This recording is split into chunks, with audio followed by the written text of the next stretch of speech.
This is an obnoxiously long defense and summary of the Husky and his white cat Shizun. Now, if you don't know what I'm talking about, I wouldn't blame you if you wanted to run for the hills right now. I certainly would, but I need to get this off my chest. There's no one else in my life I can talk to about this, and I feel like I'm going crazy reading the same handful of Reddit posts about this series. So here is my obnoxiously long rant / defense and summary of the Husky and his white cat Shizun. If you don't know what this series is, it's a Danmei, which you might know what that means and you might not. Either way, just to start the base off for this, it's a very angsty story, it can be a very kinky story, and it's a very controversial series overall. Generally, it's known as The Husky and his White Cat Shizun here in the US, written by Rollbal Buchi. However, it's also known as ERHA Daibao Shizun, or ERHA/Tuha in Chinese, or when we shorten it in English. The name Rollbal Buchi translates to Meatbun doesn't eat meat. I do apologize for my pronunciation. I've only taken 2 years of Chinese. Most people commonly refer to them as Meatbun and use she/her pronouns. Within the novel series by Seven Seas Publishing, its art is by ST with translations by Jun, Rui, and Yu. It is considered a Shensha series. It's also considered a Chinese transmigration novel, and it's considered an 18+ Danmei, at least by me. Now I'm going to go over some basic housekeeping things about what is Danmei, what is transmigration novels, etc. If you don't want to listen to that, you can skip to whenever to hop over this background info. But I will miss you, and I spent a lot of time on this, so, go ahead and leave me if you want. So just to get started, who is Meatbun? Meatbun is a very popular web novelist who's gained a lot of popularity in China and now the West due to her works being published in multiple languages, especially within English-speaking languages. She remains anonymous, however we know that she had a cat at some point, and we know she likes to joke about plots and characters of her stories. We'll reference the reason why she's anonymous in a little bit. She has written and published 3 works that we know of. We know that she has published The Husky and his White Cat Shizun, Remnants of Filth, and Case File Compendium. Within hardcore fans, they really love Case File Compendium. Within the softer variety, most people fall into the category of liking Remnants of Filth the most. Husky and his White Cat Shizun is her longest series, as far as I'm aware. But she could always come out with more books. But it's probably not going to happen. Next, what is a Shensha series or a Shenhuan series? So, a Shensha series is commonly used as a descriptor for Chinese fiction that uses Taoist philosophy, cultivation, historical mythical creatures as part of the setting. Think about guys in long robes with flowy hair, fighting with swords and/or magical beams of light. Shenhuan, or unlimited fantasies, is usually described as genre-bending fiction that has no strict adherence to Chinese mythology, but has mythical or sci-fi elements such as alternate worlds and multiverses. Think about some kind of modern-day rom-com where the guy is actually some sort of god or alien that uses these sort of cultivation-type powers. That could usually fall into a Shenhuan. So you heard me mention cultivation a couple times. Cultivation's a big deal in ERHA, in Husky and his White Cat Shizun. Cultivation within a Shensha fiction is usually a system of steps to become spiritually powerful with the end goal of being immortality or ascending to the heavenly realm. Like I mentioned, heavenly realm, multiple realms, they're a thing.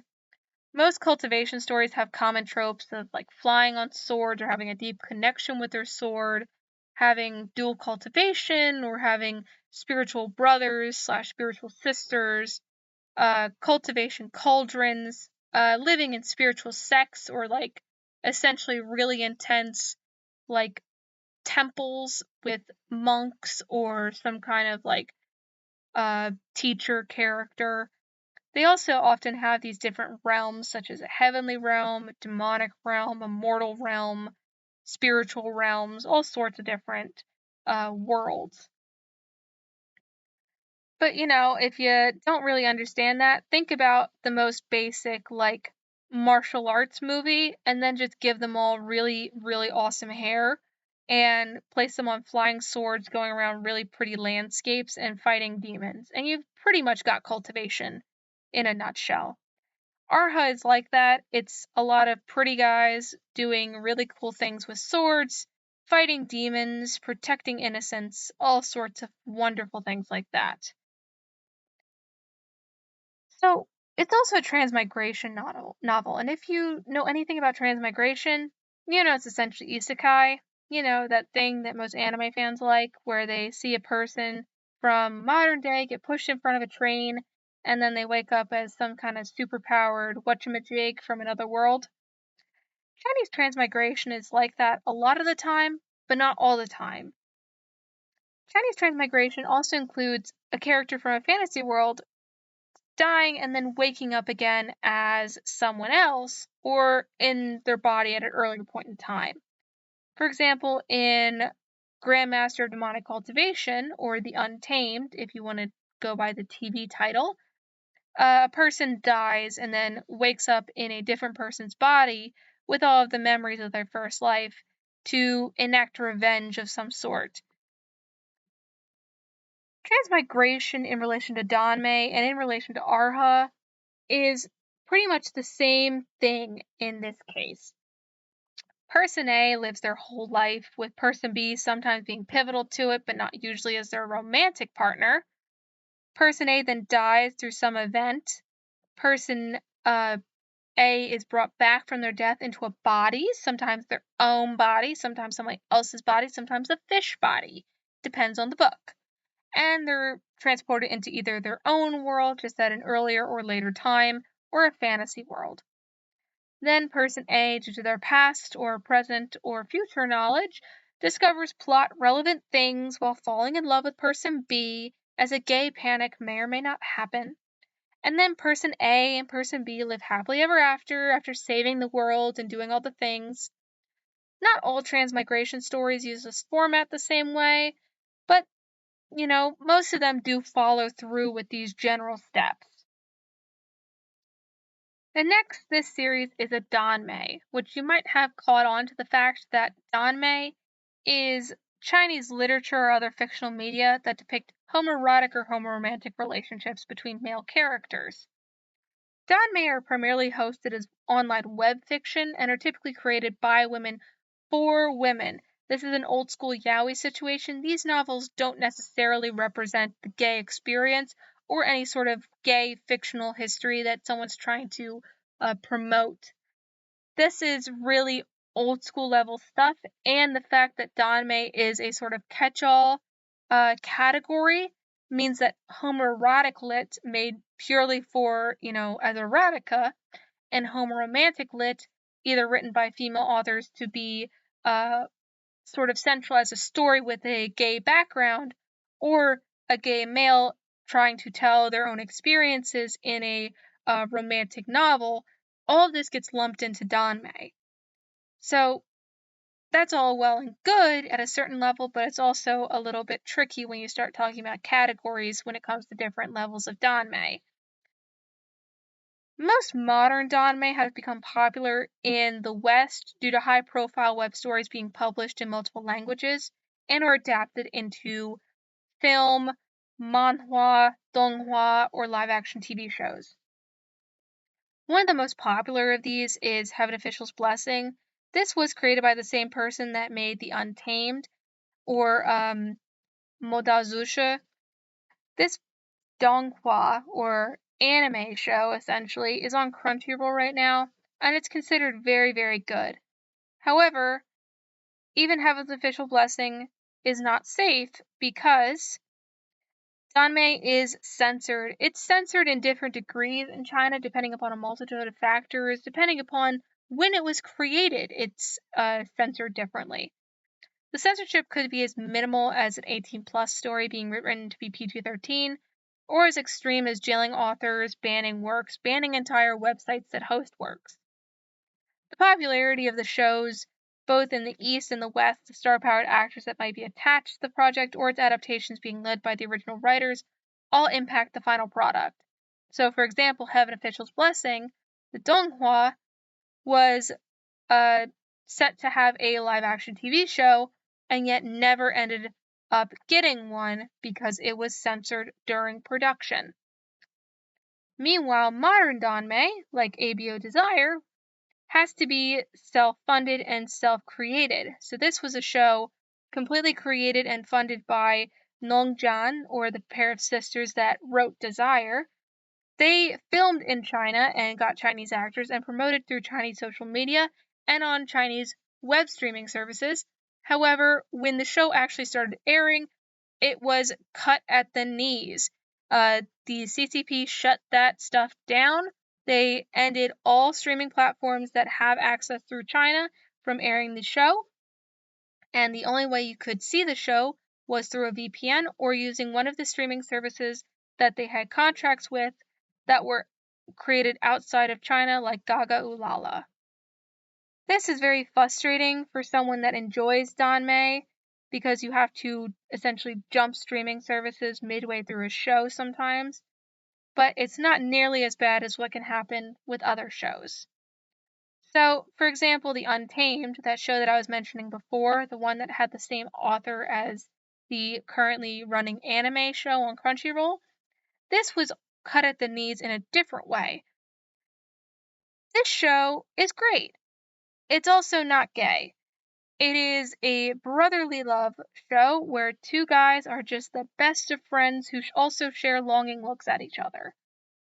This is what a lot of Danmei were turned into in the mid-2010s before the CCP caught on that this is actually still too gay. And unfortunately, the reason why our Husky and his white cat Shizun never got their own show. The fact that this was in production in 2021 and then they shut it down infuriates me.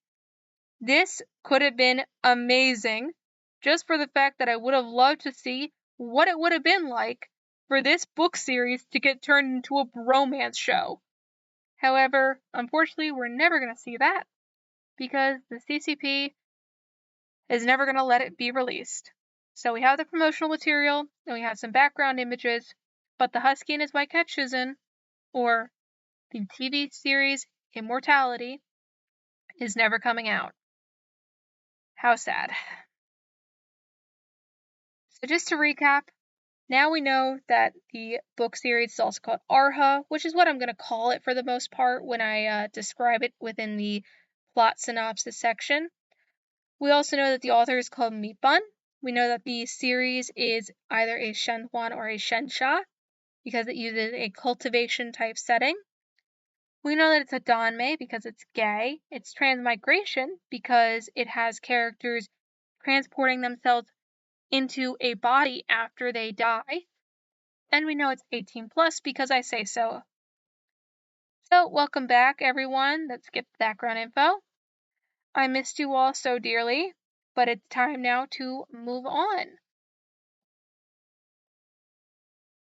Which is why we're going to get into the general synopsis of how this video is going to work.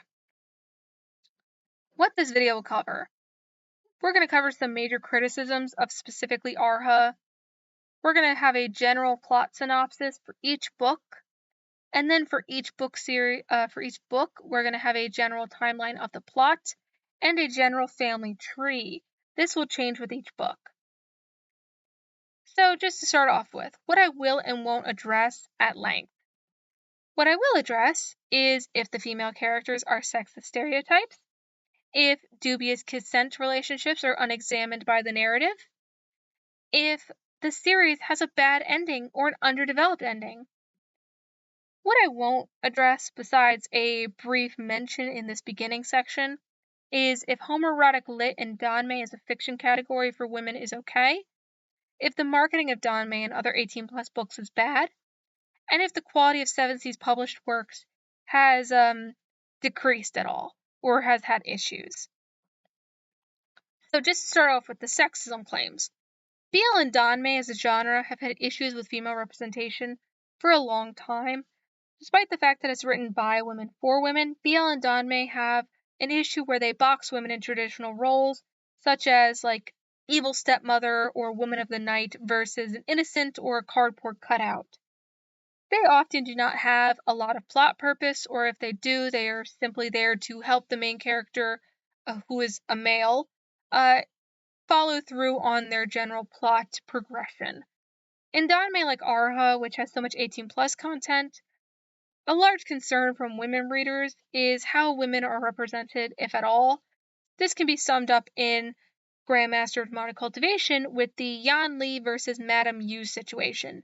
Madame Yu is essentially a scorned woman who kind of loves her family but despises the fact that her husband liked a woman before they ever married, and takes it out on their supposed stepson, aka the son of the woman that her husband liked before her.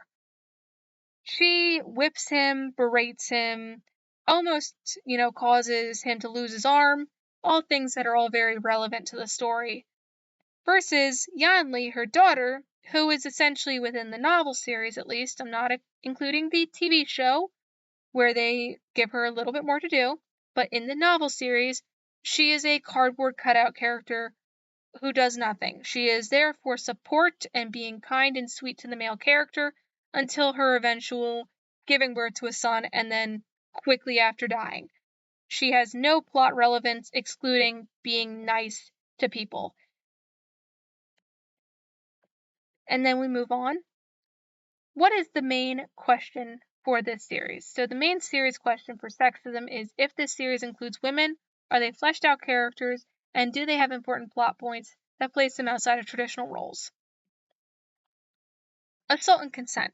Despite most older yaoi and danmei having some dubious consent relationships, this is often the first published work that Western audiences of danmei will read that have this degree of triggering content.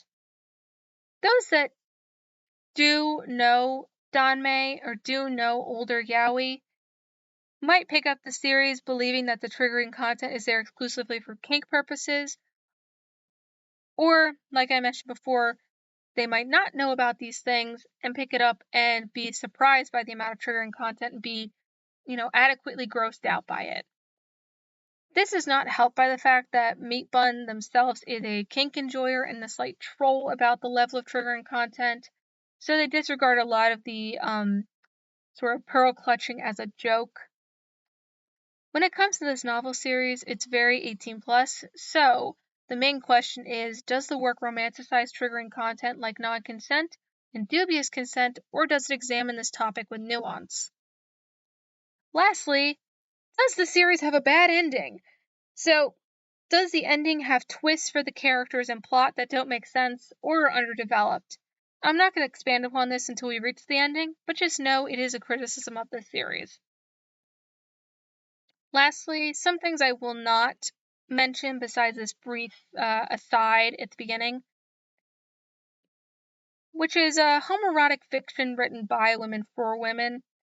Some people have criticisms of this. There's a level of fetishization that can be placed on these types of stories due to the subject matter. Since danmei is so wide-sweeping and such an umbrella term, there isn't really a separate category for gay fiction written by gay male authors. All of these fall into the danmei category. However, I will state my opinion that you shouldn't yuck on other people's yums in term AO3 terms, and you shouldn't assume that erotic fiction not written by the demographic described for the demographic described has no merits. That would decrease the amount of written work within society 1,000-fold. In addition, there is the age rating. So, on this work, it has a very small tag in the back, right above where the sticker is that says how much the book costs, that says it's for mature audiences in very, very faint lettering that normally blends in with the picture of the book. This work is very obviously 18+, intended for mature audiences who have very few triggers. I would not recommend this book series to anyone who just generally likes fluffy stories or generally likes Danmei and has no real opinion or real knowledge base of the series as a whole. It covers a lot of dark themes that are obvious by the plot of the book, but not from the cover or synopsis on the back of the book. Unfortunately, it's marketed with other Danmei, yaoi, and gay lit, which, while accurate, doesn't emphasize the difference in the scope of the story. This is more due to the marketing issues than it is to do with the books themselves, in my opinion, which is why I'm not mentioning past this point. I think the issue is that you wouldn't place Narnia next to Game of Thrones, even though they're both fantasy. You wouldn't place the Husky and his white cat Shizun next to the disabled tyrant and his beloved pet fish, despite the fact that they're both Danmei and transmigration novels. One has a lot more triggering content than the other, and they probably should be separated, but until that happens, just know that this is 18+. Lastly is book quality. There are very few publishers that are able to work with and have access to web novels written by these anonymous authors in China, who have remained anonymous primarily because of all the censorship issues within China. The fact that we get anything at all is a small miracle. That being said, yes, I have also noticed the drop in quality of book paper, and I do notice when the translation phrases change between books, and I do find it frustrating. And yes, I do notice the odd cutoff points between the novels. I do agree we should support Seven Seas, but be on the hunt for other publishers. And if you can't find the will, in yourself to buy these books through the publishing house legitimately, a lot of these are still web novels at the end of the day and can be found online for free, usually with fans' translations that can be sometimes better than the original translations. So, before I move on, I mentioned that this is 18+ a lot, and there's a reason why I mentioned that. It's because it's got a lot of triggering content, and I don't mean that lightly. It starts off really rough and really hard and really fast with a lot of these topics. So, if you're not cool with that, please leave now, because I will be mentioning these. I will try to minimize my mentioning of these for the most part, but I still will have to mention them. So, you've been warned. Here is your official trigger warning list. I will go over them briefly. This novel contains gore, violence, underage assault, masturbation, and death, torture, genocide, non-consensual assault, cannibalism, dubious consensual assault, non-consensual pregnancy, abuse by parental and/or educational figures, misgendering, sexism, and lying, cheating, and miscommunication. And now we're moving on to the plot. The plot of ERHA. Okay. So it's a lot. Like 10 books a lot. Like over 3,500 pages a lot. And I read a lot of books, but it's still a lot. And what about the 11th book? Some people are crying out. The story ended in the first half of volume 10. Anything she adds is going to be extras that might flesh out the characters more or be non-canon to the official story. Also, it comes out on March 2026, and I'm filming this in February, so I'm not including it for obvious reasons. Buy it if you don't want to know what it's about, support the author, do all the things. I don't care. I'm not including it. In addition, almost every book averages about 350 to 400 pages, so if you're interested in the series, be prepared for a long read. The story itself has a lot of highs and lows depending upon what your preference is. I don't know, if you like dark redemption stories with a happy ending, most recommend stopping at book 4 before the Song Chi-tong wedding. If you like suffering, read till the end. Just FYI though, no one really gets a happy ending by book 10. but we'll discuss that when we get to it. So the video setup. For each book, we're going to have a title with the book and chapter numbers. Since these books don't have a sort of like subtitle or subheader, saying like Book 1, Curse of the whatever the heck. We're just going to go by volume 1, 2, 3 with the 7 Seas image attached to the book. We're also including chapter numbers. With Danmei, they normally have the second book starting off in chapter number where the last one left. So if the first book ends at chapter 45, the second book will start at chapter 45. That way, those that are reading online through suspicious means can continue following along. Within our little video setup, we're going to have major characters of the story as well as some minor characters per each book. We're going to have a small section called Moran's Mind.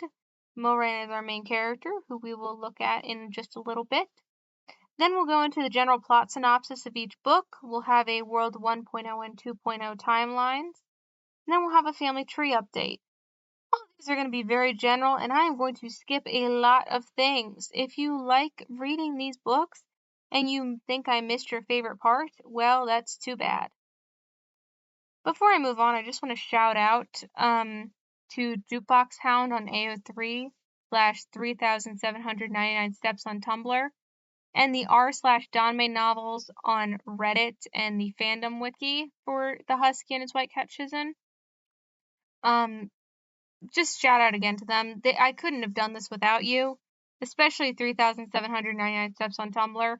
If it wasn't for your outline, I literally wouldn't have been able to do this. And so we start. Book 1, Chapter 1 through 45 of The Husky and His White Cat Shizun.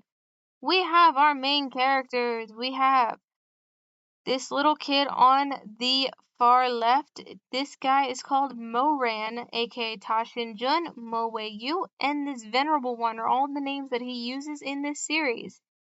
The main one we're going to call him is Moran. His main character trait is that he's an idiot.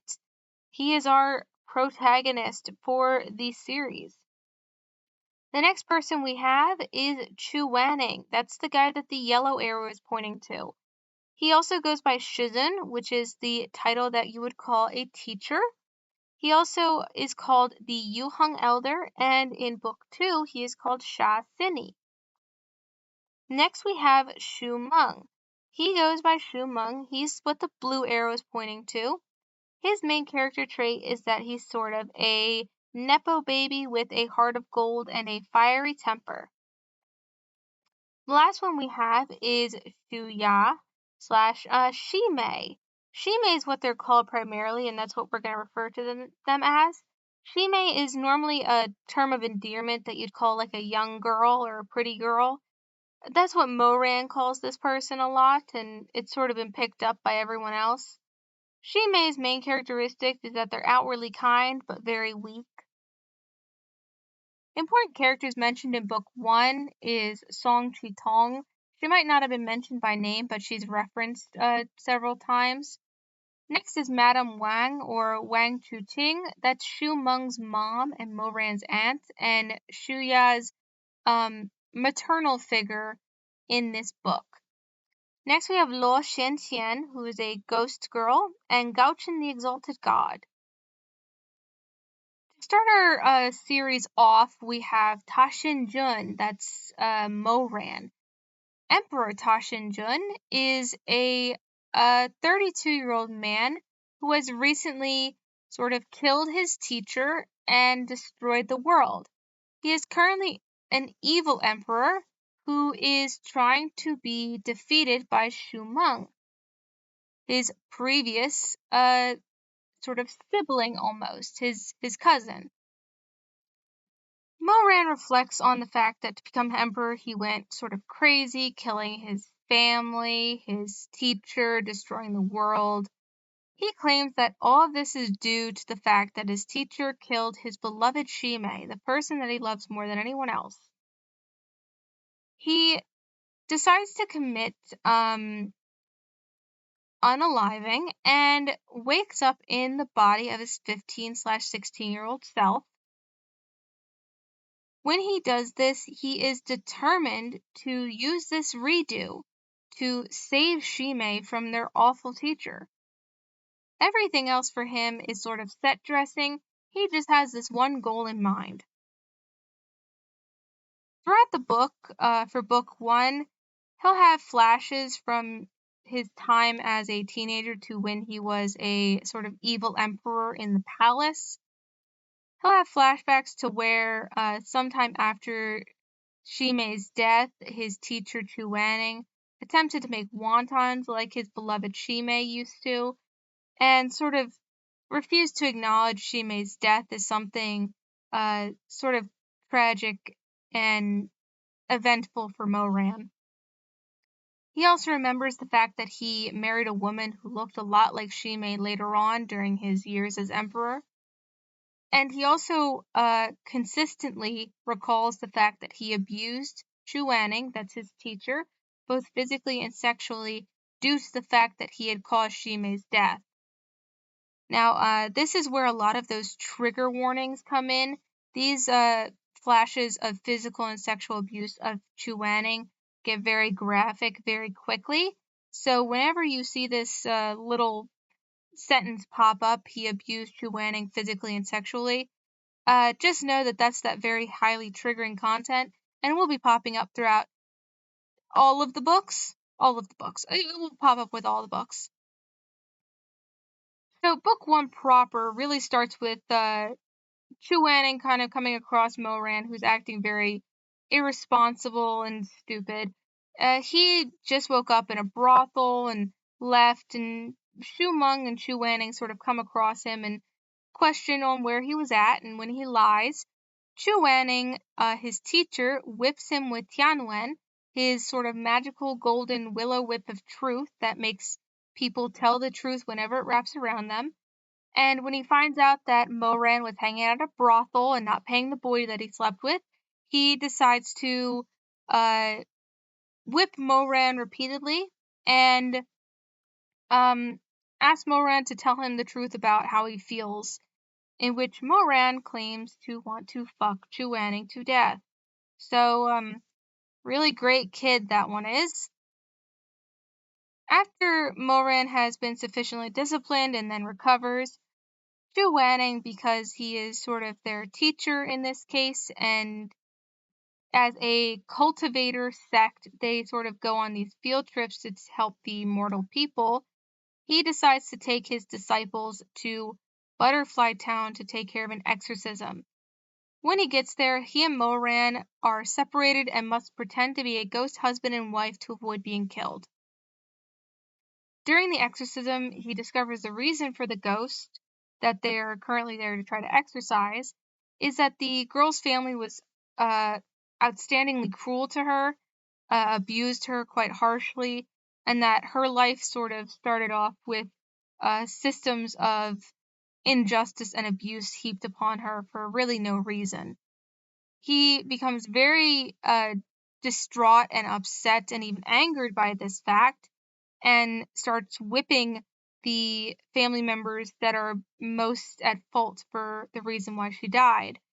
He sort of tells them to fix the haunting by being kind to her ghost. He sort of gives them a little list of steps to follow through on, but pretty much tells them to fix it themselves, and that he wouldn't be bothered with it since it's their fault anyway. When he does this, they leave, but Chu Wanning, because he is such a upright and stern individual, believes that because he had whipped this mortal with Tianwen, he deserves to be punished in kind since he abused his authority as a cultivator, as someone with more power than these mortal people. So he is subsequently whipped by a higher cultivation sect, and then is sort of put out of commission for a short while. During this time, he's taken care of by Moran, who despises this fact and is sort of disgusted by his teacher in equal parts as he is attracted to him. During his recovery, Moran kisses Chu Wanning while he's half asleep, which Chu Wanning ignores, as any good adult would.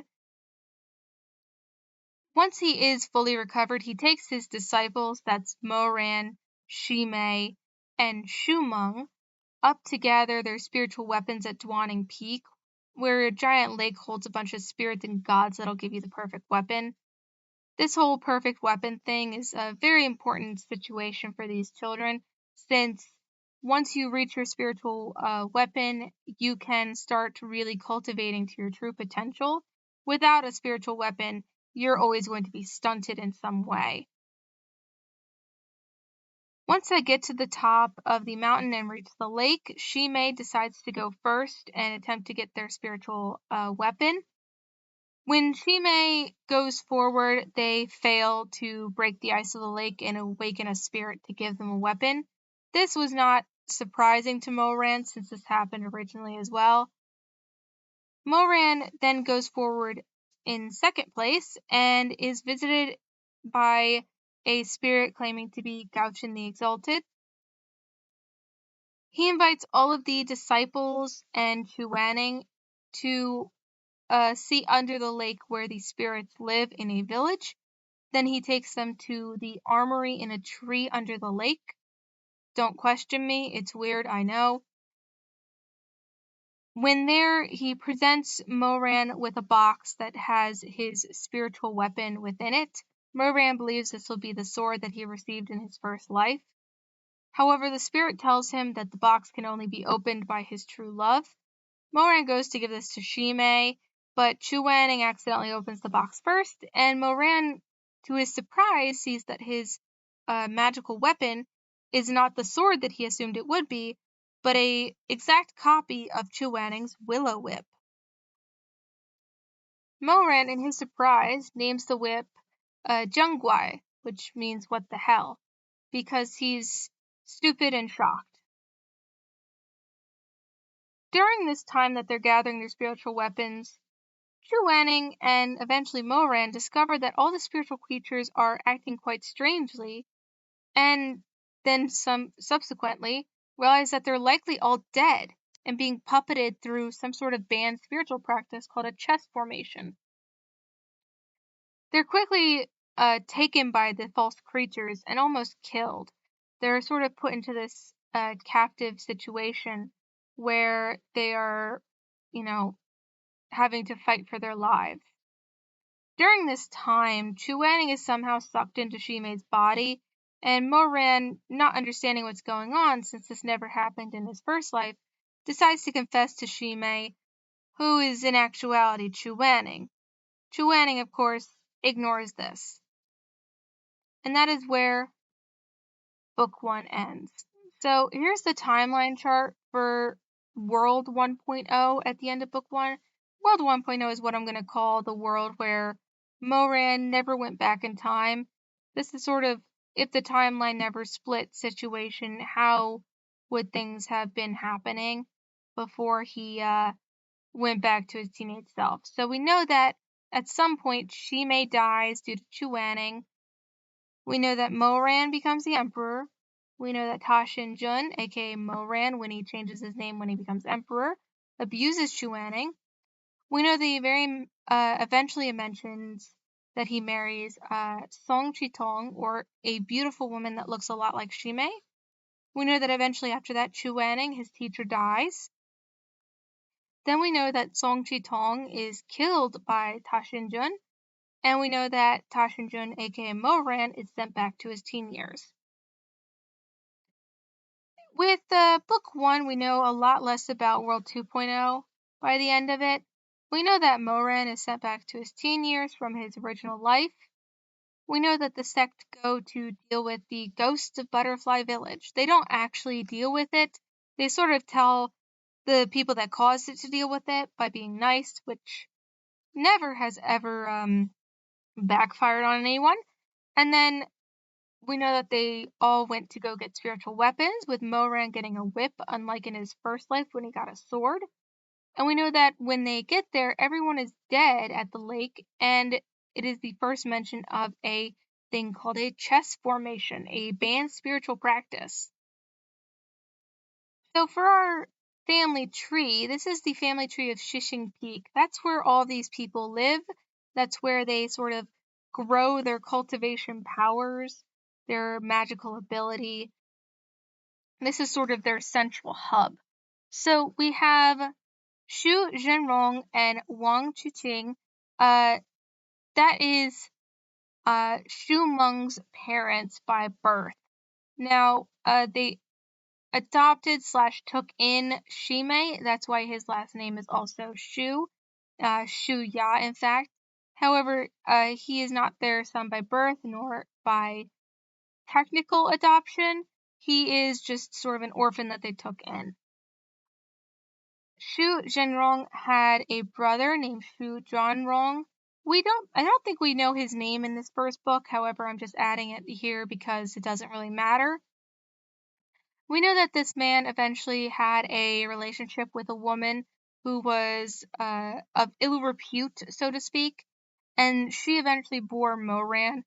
When this guy, Xu Zhenrong, died, Xu Zhenrong went out looking for his sort of girlfriend and their kid to take them in, since that was sort of his brother's dying wish.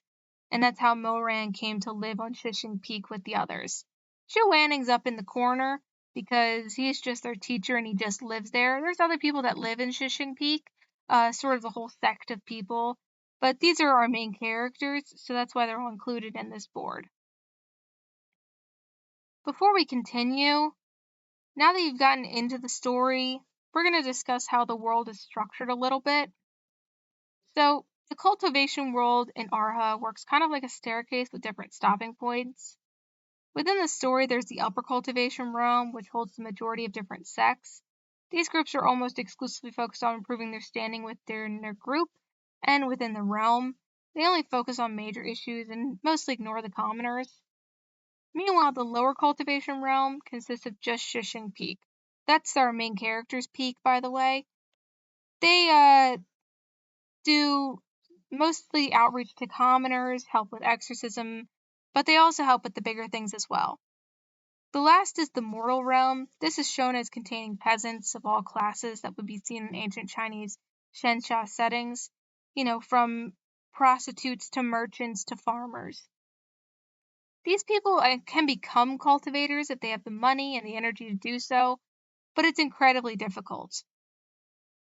The story itself for book 1 also describes a realm of gods, a realm of demons, a realm where ghosts go, but this isn't super focused on in this book at this point, so we're going to ignore it for now, besides saying as a fact that the main point is that these upper cultivation realm people are not interested in helping the common man, versus lower cultivation, Shishing Peak, which is.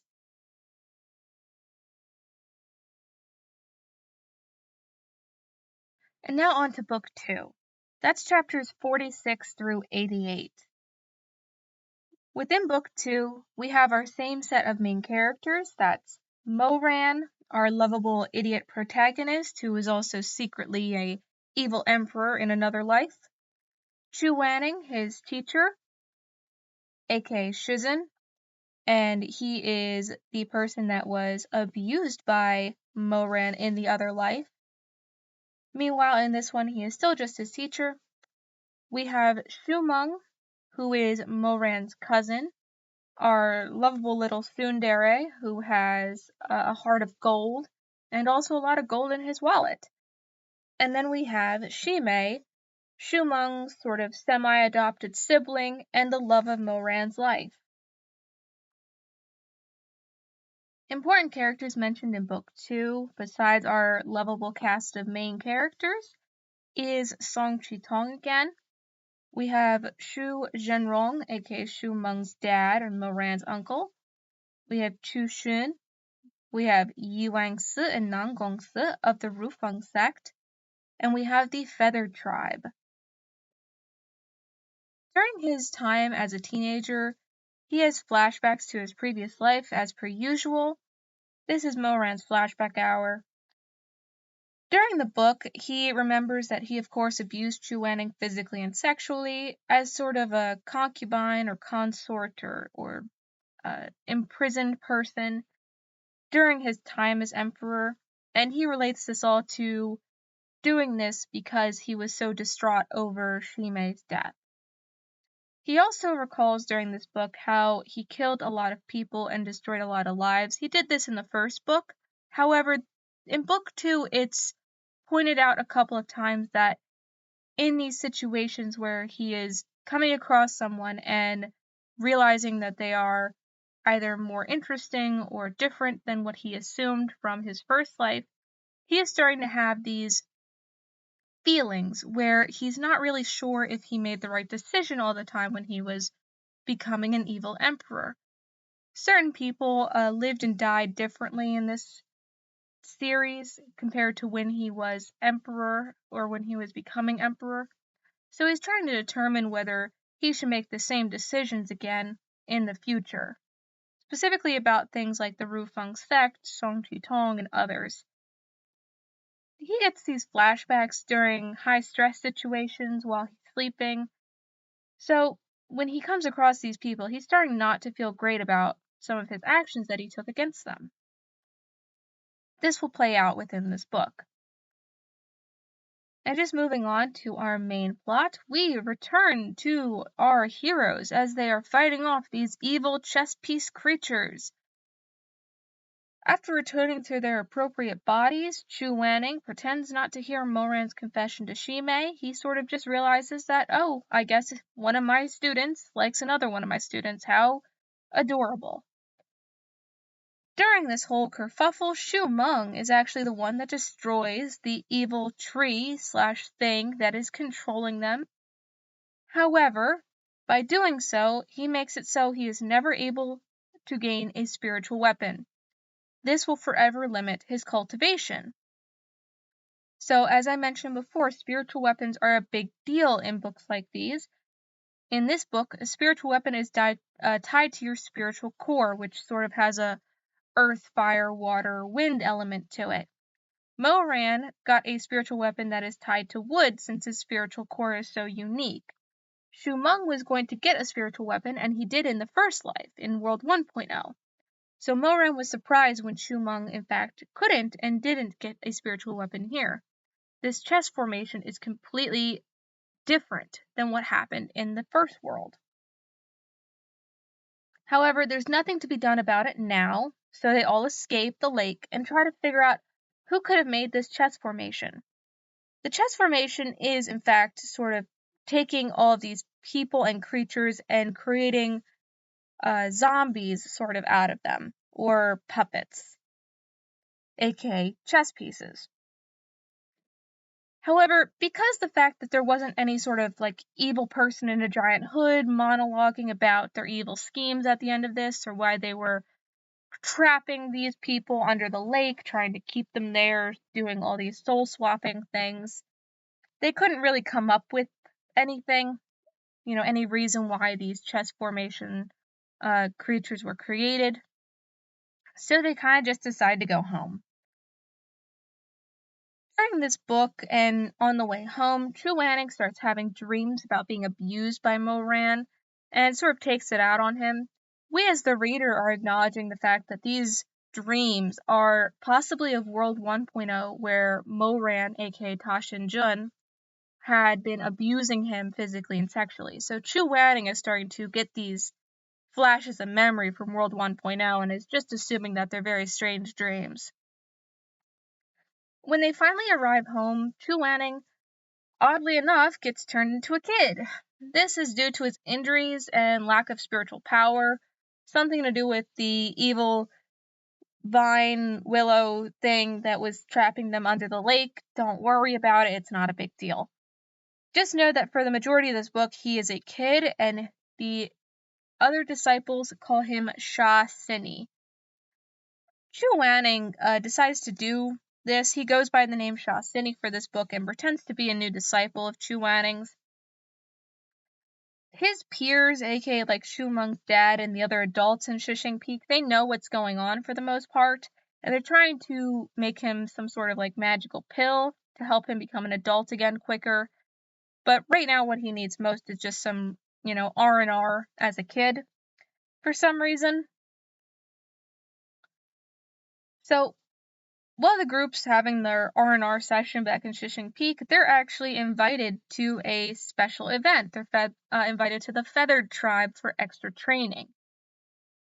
And of course, you don't turn down an invite from the Feathered Tribe, since they are an upper cultivation realm sect and semi-immortal.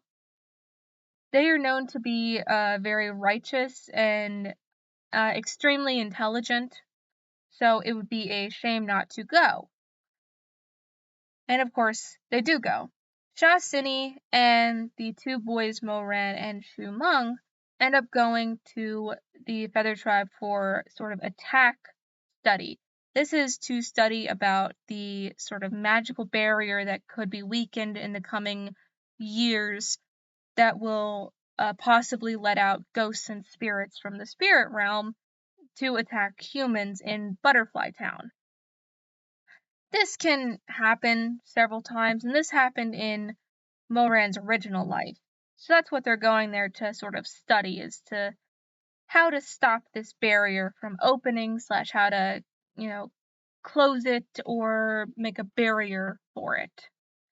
Shimei, on the other hand, as we know from the first book, is very weak and is likely not going to be able to study a lot of these things with them.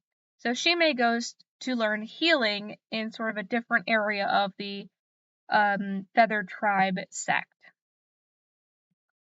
Despite the fact that Shimei was technically studying under Chu Wanning to help close the barrier. During this training, Mo-Ran and Sha Sini, that's Chu Wanning, they're sent into a dream sequence to learn about the first barrier between the human and the spirit realm. Mo-Ran notices that the person that created this first barrier looks a lot like Chu Wanning, and his name was Chu Shun. He sort of gave his life and the life of his child to create and hold the first barrier. It's pretty tragic. His little toddler son is taken out of the barrier area and given to his dead wife, who proceeds to eat the child due to a rogue person working with these evil spirits and ghost kings to try to kill the rest of these humans. It's very tragic. You get to hear about a toddler being eaten by its mother in front of someone, in front of its father. It's a lot. Anyway, in the dream, Mo-Ran believes he might have seen a hooded figure, lurking around the background, but because of some shenanigans, they can't really focus on it since they have to try to get out of the dream. Eventually, they do get out, and when they wake up, they realize that the leader of the Feathered Tribe is dead. How fun. So Mo-Ran and Sha Sini are subsequently locked up for potentially being murderers. After, the obvious conclusion of why would a 5-year-old and a 15-year-old murder the leader of a Feathered Tribe who is technically, pretty much immortal, they're given a lighter sentence because, obviously these kids couldn't have done it. Mo-Ran is under house arrest when he discovers that all 15 of the guards that the Feather Tribe sent to watch them have also been murdered. During this time, Chu Wanning regains his adult body with the help of those magic pills that the other adults on Shishing Peak were refining, and tries to explain to the Feathered Tribe the possibility of a chess formation that's going on here. He thinks that there is some sort of larger thing afoot since the magical lake had all of these zombie chess puppets. He thinks maybe now the Feather Tribe are being killed one by one to be turned into chess puppet things. However, the remaining Feather Tribe are quite skeptical of this. Chu Wanning and Mo-Ran eventually make their way to a certain area of the Feather Tribe peak called the Ancestral Abyss, where they find, unfortunately, that the entire Feather Tribe have been tortured brutally, killed, and then turned into chess pieces. One of these brutally tortured people is a child, which the villain sort of speaks through. They insult Mo-Ran, make some rude / come hither remarks to Chu Wanning, and then leave. Chu Wanning, due to these two sort of back-to-back events, thinks that there's some sort of larger scheme afoot, and he thinks it has to do with Moran's spiritual essence. Both attacks had focused on Moran, not in the sense that they were trying to kill him, but in the sense that they were trying to capture him, hold on to him, at least for a short period of time before potentially killing him. So he thinks that perhaps these two attacks back to back might have something to do with his spiritual essence being so unique, being wood. And thus, what do you do when your spiritual essence is so unique? You go to a weapons auction, since theoretically, they might have not known that Moran had gained the Willow Whip. They go to a weapons auction to see if they can sort of shake out the attacker and pull him out of hiding by indicating that Moran is looking for a spiritual weapon, aka is weak or, is on the market, aka just leaving himself vulnerable. Since at a spiritual auction, this is one of the only times a disciple would expose their spiritual type, they're just hoping to find this guy in any way, shape, or form. Instead, when they get there, what they do end up finding is not a spiritual weapon, but Song Chitong, the woman that Moran had married in his first life, who looks so much like Shimei. They find out during this auction that she is actually the thing being auctioned. She is a butterfly bone beauty feast from the now almost extinct Butterfly Demon Clan. She is being auctioned off as something I'm going to politely call a cultivation cauldron. I'm going to briefly explain what a cultivation cauldron is, for a hot second, and then we're going to move on because I don't want to get into it a lot right now. A cultivation cauldron in this novel series, and that's not what they call it in this, but that's what I'm going to call it, is a person who is used either physically or sexually to help the spiritual powers of the person doing them. So, for example, Song Shitong is person A. She cannot use spiritual power. She does not have a lot of spiritual power. And for example, person B, let's say that picture of that guy right there, which is a picture of Ta Shinjun in World 1.0. Person A is not powerful, but has a lot of power within them. Person B is powerful and decides to assault person A, and then gains that spiritual power for themselves, making themselves stronger. The difference in this book, compared to other books that use this cultivation cauldron thing, is that in this book, butterfly bone beauty feasts are not only good as cultivation cauldrons in a sexual way, but also in a literal way. They are literally cannibalized by people. Sometimes cooked, sometimes not. But yeah, it is a thing. So she is definitely concerned for her life, the fact that she is being auctioned off to potentially be sexually abused or to be eaten. Oh dear. Thankfully or unthankfully, she is bought by Yi Wang-se. Yi Wang-se was the person that Moran Chu Wanning had decided to room with in the Feather Tribe. They kind of arrived at the same time. Yi Wang-se is from the Rufeng sect and purchases Song Chitong for 50 million gold for the Rufeng sect. We know nothing really about this person except that they're considered a very righteous cultivator. During the auction, it continues after this point since, auctions normally have more than one thing for sale. Moran is surprised to see that his original weapon, Buguai, is available for purchase. However, before he can make a sort of auction, offer on it, Chu Wanning passes out due to reasons we're not going to get into. When they eventually go to an inn, they hear Yi Wang-se and the Rufeng sect Nanggong-se arguing. This is arguing over potentially Song Chitong and her status or how much they paid for her. It didn't really matter to Moran, so it's not going to matter to us. Moran eventually manages to sneak away from Chu Wanning and goes to try to find Blue Guai, and does find it, but discovers that something is blocking their magical master sword connection from his first life. He can still feel that the sword is powerful and likes him, but he can't use it the same way. He can't feel it the same way. As he's going back to his room, he is accosted in the hall by a mysterious person who seems to know his past. However, they sort of erase his memories before he can question them. And that's the end of book 2.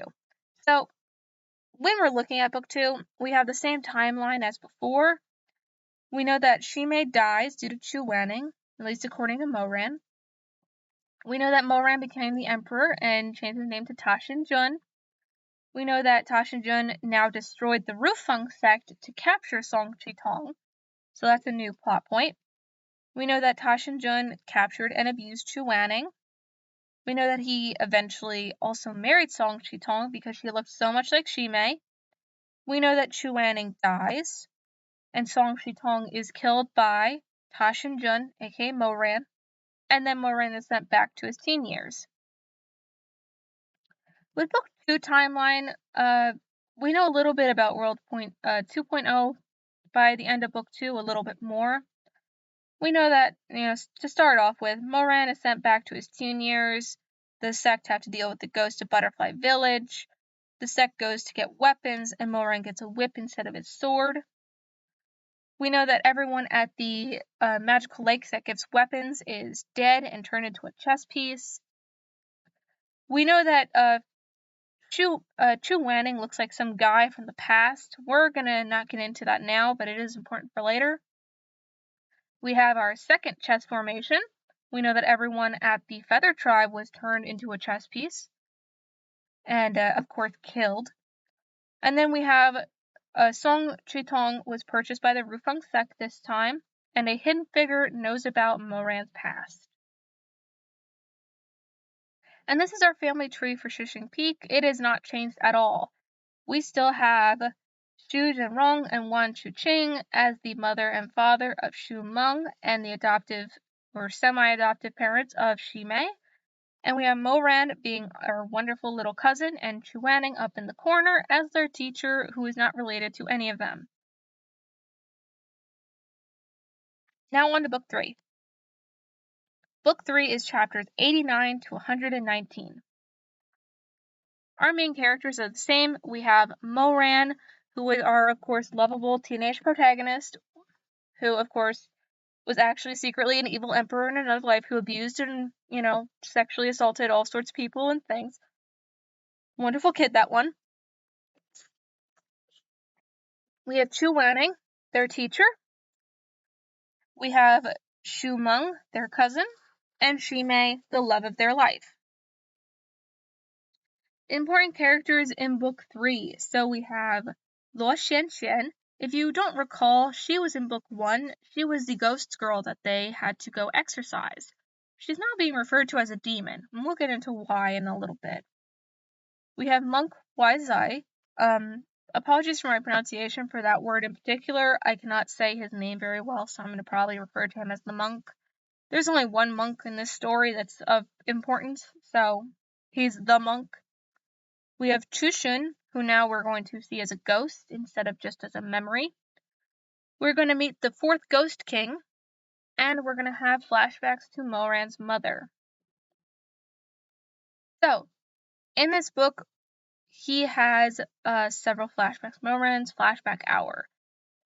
In this book, as a teenager, when he's having flashbacks, he, of course, flashes back to when he abused Chu Wanning both physically and sexually, as per usual. All sorts of triggering content in this. A lots of it. Very kinky. Anyway, another thing he remembers is that Chu Wanning and Xu Meng sort of created a plan to try to kill him at one point. And Moran ended up using a chess formation to turn Xu Meng into a puppet, which Chu Wanning pleaded with him to sort of stop doing. And Chu Wanning gave himself up to Moran to save Xu Meng. We also know from this book that Moran remembers that Chu Wanning's death is sort of what drove him to madness. Chu Wanning had died before Song Chi-tong, and it was due to Moran's sadness or anger over Chu Wanning's death that he ordered Song Chi-tong to eventually be boiled alive. Again, great guy. So, starting off the plot of book 3, we start off with a bang. So Moran is having a very gross dream. We're gonna go with gross, where he is threatening to have his teacher assaulted by multiple people to the point where he makes him cry. Moran wakes up from this and almost tries to kiss Chu Wanning, but stops himself. Again, since book 2, he's starting to think that maybe some of these actions that he had been taking as the sort of evil emperor were not all great or all understandable. However, he still has these feelings where, since he did it in his first life, it must have been correct to do. Chu Wanning and Moran, the duo, they go back to Shishing Peak, where Chu Wanning is then taken aside and accused of demonic cultivation. He is accused of this because he never completed the exorcism in Butterfly Town, and now everyone in the town is dead, and the ghost that he was supposed to have exorcised has become a demon. This can happen in a lot of these Shensha Chinese mythology stories, where if you don't deal with the ghost or if you don't respect sort of what had angered the ghost, they can become even worse, even angrier, and turn into something demonic. That's what happened with Luo Shenxian. So, before being tried for his supposed demonic cultivation, it's discovered that Butterfly Town has been taken over by all sorts of weird creatures and sort of these zombie type things. Chu Wanning and Moran quickly realize this is likely another chess formation and go over there to help stop it. When Moran and Chu Wanning go to fight Luo Xinshen, who has now become a demon, aka just try to talk her down, they come to realize that the space and time barrier, or some sort of evil ghost barrier that was going to be opening later on, the thing that they were studying for, is now opening right now, really, really early.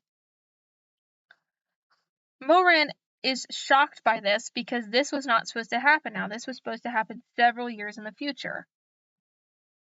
In addition, to add on to the struggle, the Rufeng sect comes to try to help close the barrier, which ended up putting Moran and Chu Wanning more at risk since their focus is now divided. Unfortunately, just as Chu Wanning attempted to reason with the demon, it's revealed that she's the same type of spiritual essence as Moran, having that sort of wood essence. She is killed and then uses that to open the barrier between Earth and the spirit realm, which they call the Infinite Hells. The Infinite Hells could be the space and time gate. However, I can't be certain, and we'll get into that when we get into describing the space and time gate. But just know it could be the Infinite Hells, and it could also not be. When this barrier opens up, Moran starts having major alarms go off in his head because this is what killed Shimei in the first timeline. Shimei had attempted to help Chu Wanning close this barrier and had died due to sort of magical, overstrain. So to save Shimei, Moran runs in and helps Chu Wanning seal the barrier instead of letting Shimei do it. Despite the fact that he's quite a lot less qualified in this original timeline.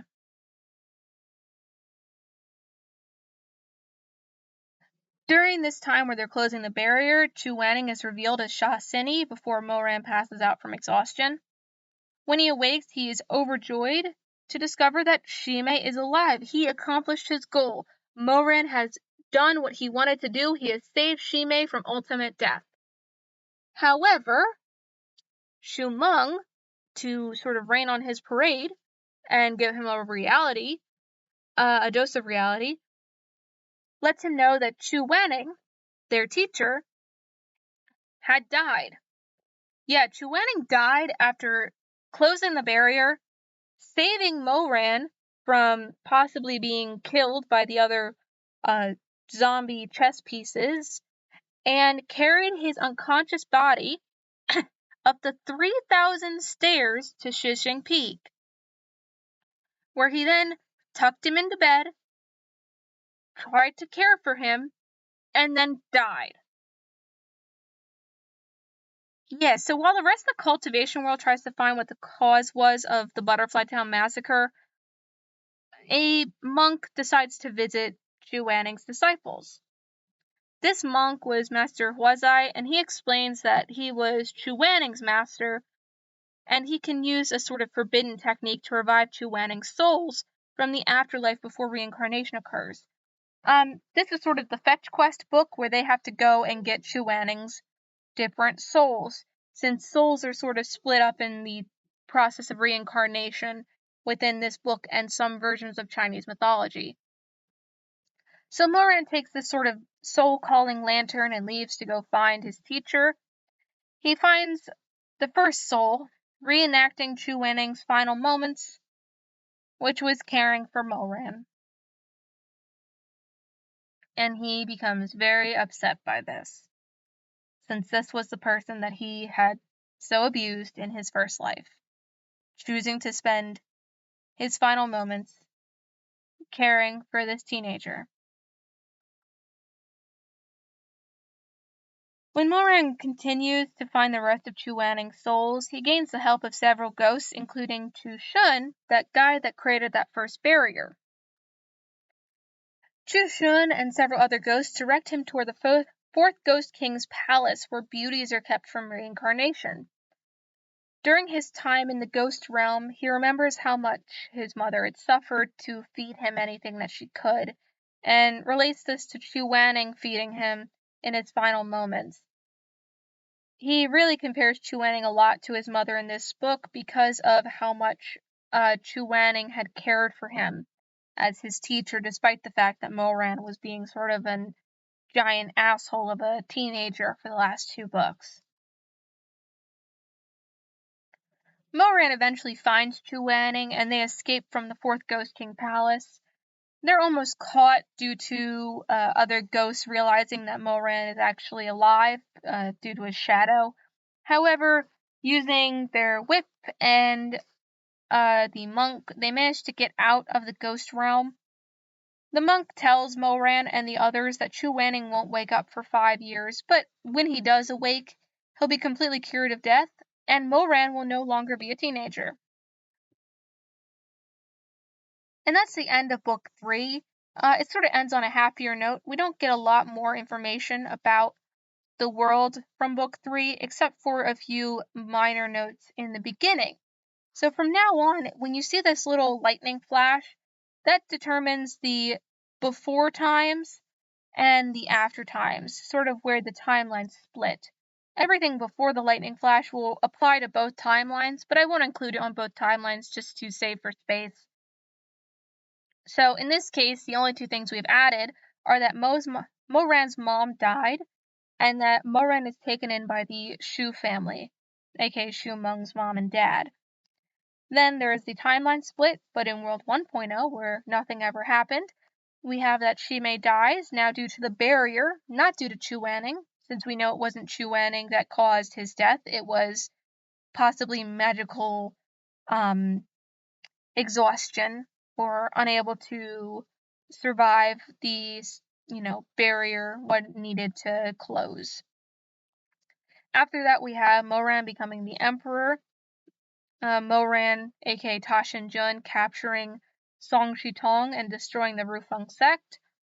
We have that he captured and abused Chu Wanning eventually. We know that he eventually married Song Shitong. We know that Chu Wanning died to save others. Died, got his core taken out, all sorts of things. And we know that Song Chitong was eventually boiled alive by Ta Shinjun. And then we know that they were sent back to life after they had committed self-death. Now we know these things about World 2.0 at the end of Book 3. So pretty much everything has stayed the same up until Song Chitong was purchased by the Rufeng sect. Then we know that the Infinite Hells opened in Butterfly Village.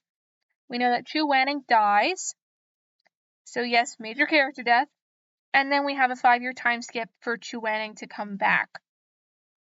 What we're kicking out from the timeline is the hooded figure that sort of goes ooga booga at Moran and tells him that, oh, I know about your past.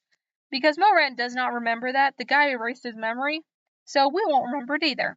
He's gone. And next we have our family tree of Shishing Peak. We actually add someone this time. Yay! So, of course, we have Xu Zhenrong and Wang Chuqing. They're the parents of Xu Meng. And then we have Shimei, aka Xu Ya, as their semi-adoptive child. We have Xu Zhenrong's brother, Xu Zhanrong, is the father of Moran, his mother being a unknown woman who was very kind and starved to death on the streets. And then in the corner now, we have Chu Wanning having his own adoptive child line to the monk who raised him. And now we move on to Book 4.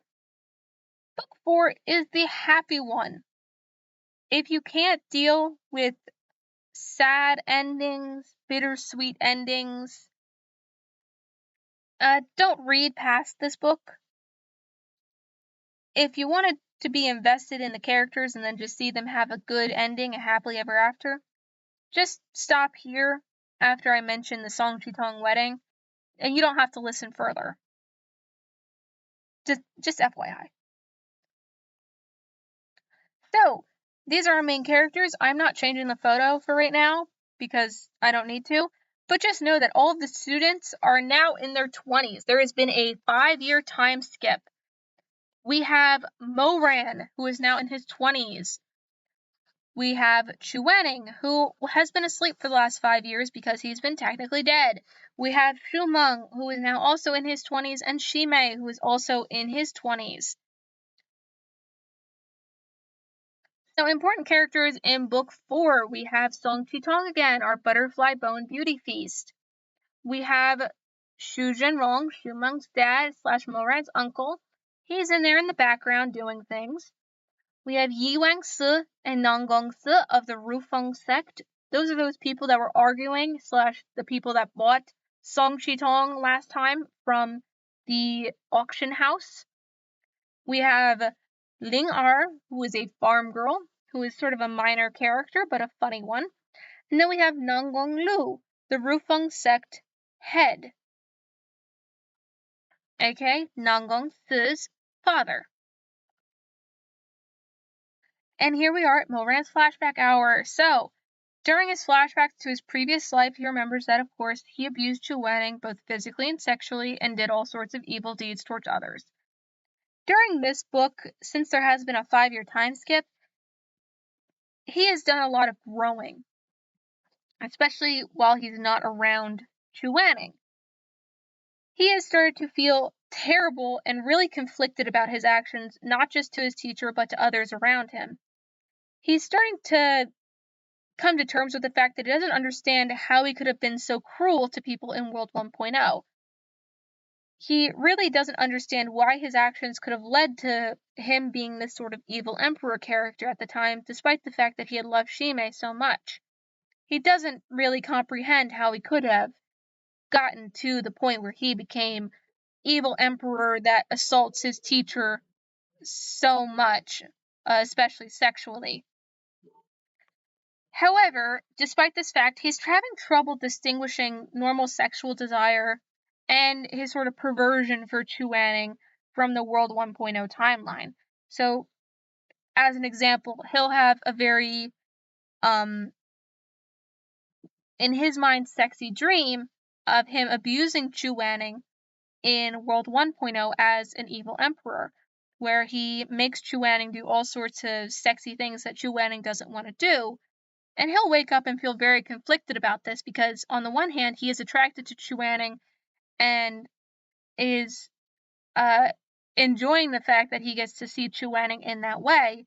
However, he's feeling conflicted by the fact that he doesn't want Chu Wanning to be in so much pain and suffering in these moments.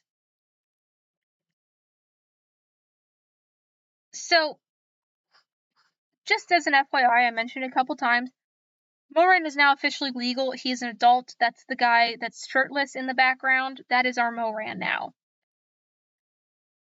Based on English translations, he's between ages 20/21, so just keep that in mind going forward.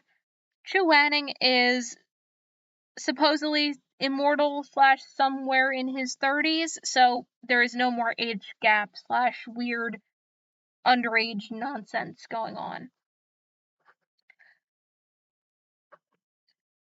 However, just to back that up, when Chu Wanning died, Moran decides to start traveling the world at age 17 to do good works, to do the things that his teacher would have been proud of.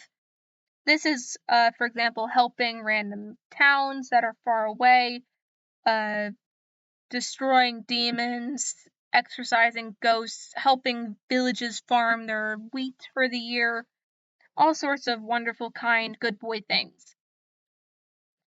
He has grown as a cultivator, and he has grown in popularity. He's known now as a wandering cultivator who consistently sends back anything that he earns to his family back at Shishing Peak, the shoes. During his time as a wandering cultivator, he runs into Yi Wangsi and Nanggongsi and Song Shitong, where he's invited to a dinner at the Rufeng sect. During the dinner, he learns that due to his gifts that he's been sending back to the shoes, Shu Meng, despite not having a spiritual weapon of his own, won the spiritual mountain competition. So a spiritual mountain competition is essentially like who can shoot more demons, who can get more ghosts, who can, defeat more people in battle. Shu Meng, of course, was potentially going to be permanently crippled due to his lack of spiritual weapon. However, now that Moran has done all these sort of scavenger hunts to find the sort of greatest cultivation treasures just through being kind to people and helping them out, and then sending them back to Shu Meng and his family, Shu Meng has been able to use all these treasures that Moran had given him to create a weapon that is equivalent to a spiritual weapon. So Shu Meng is no longer handicapped in this way. Moran, during this dinner, also learns that Chu Wanning will be awaking soon. He had lost track of time, but now realizes that Chu Wanning is coming too. However, he's quite upset by the fact that he knows that he won't be able to make it to Chu Wanning in time due to other responsibilities that he has now. Due to this fact that Moran didn't get there sort of in time to meet Chu Wanning ends up finding Moran in a, let's say, a bath later on in the hot springs. Chu Wanning kind of has, suspicions about this very attractive buff person in the hot springs, and then becomes very flustered when he realizes it's Moran, his student from before. He becomes so flustered and distraught by this that he puts on the wrong clothes when he leaves, which Moran, of course, points out. To distract himself from the fact that his very strange disciple from when he was a teenager is now a very buff, 20-something-year-old.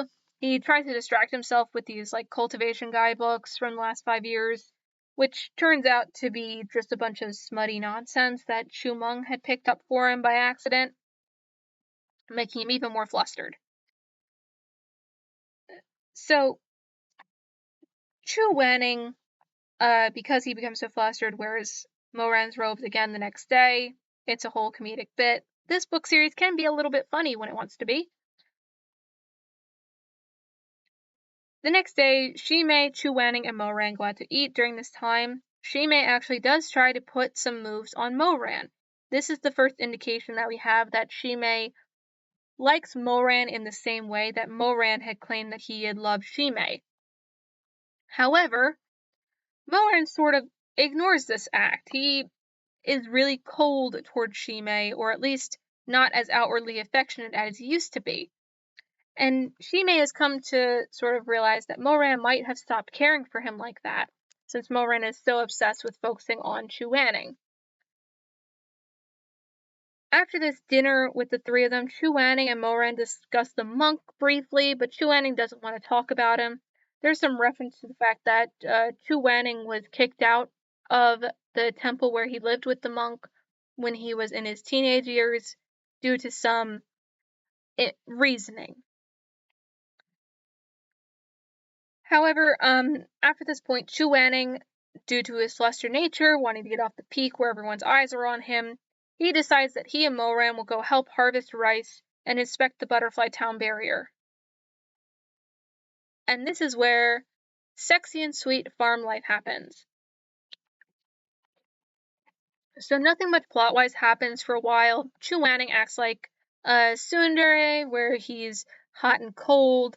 Moran acts like a golden retriever, where he's constantly just doing everything Chu Wanning asks him to do. The biggest obstacle is harvesting all the rice in time, and Chu Wanning being jealous of a farm girl that's hitting on Moran. It's during this time that Moran comes fully to terms with loving Chu Wanning and wanting him to be safe and cared for, despite how he acted in World 1.0.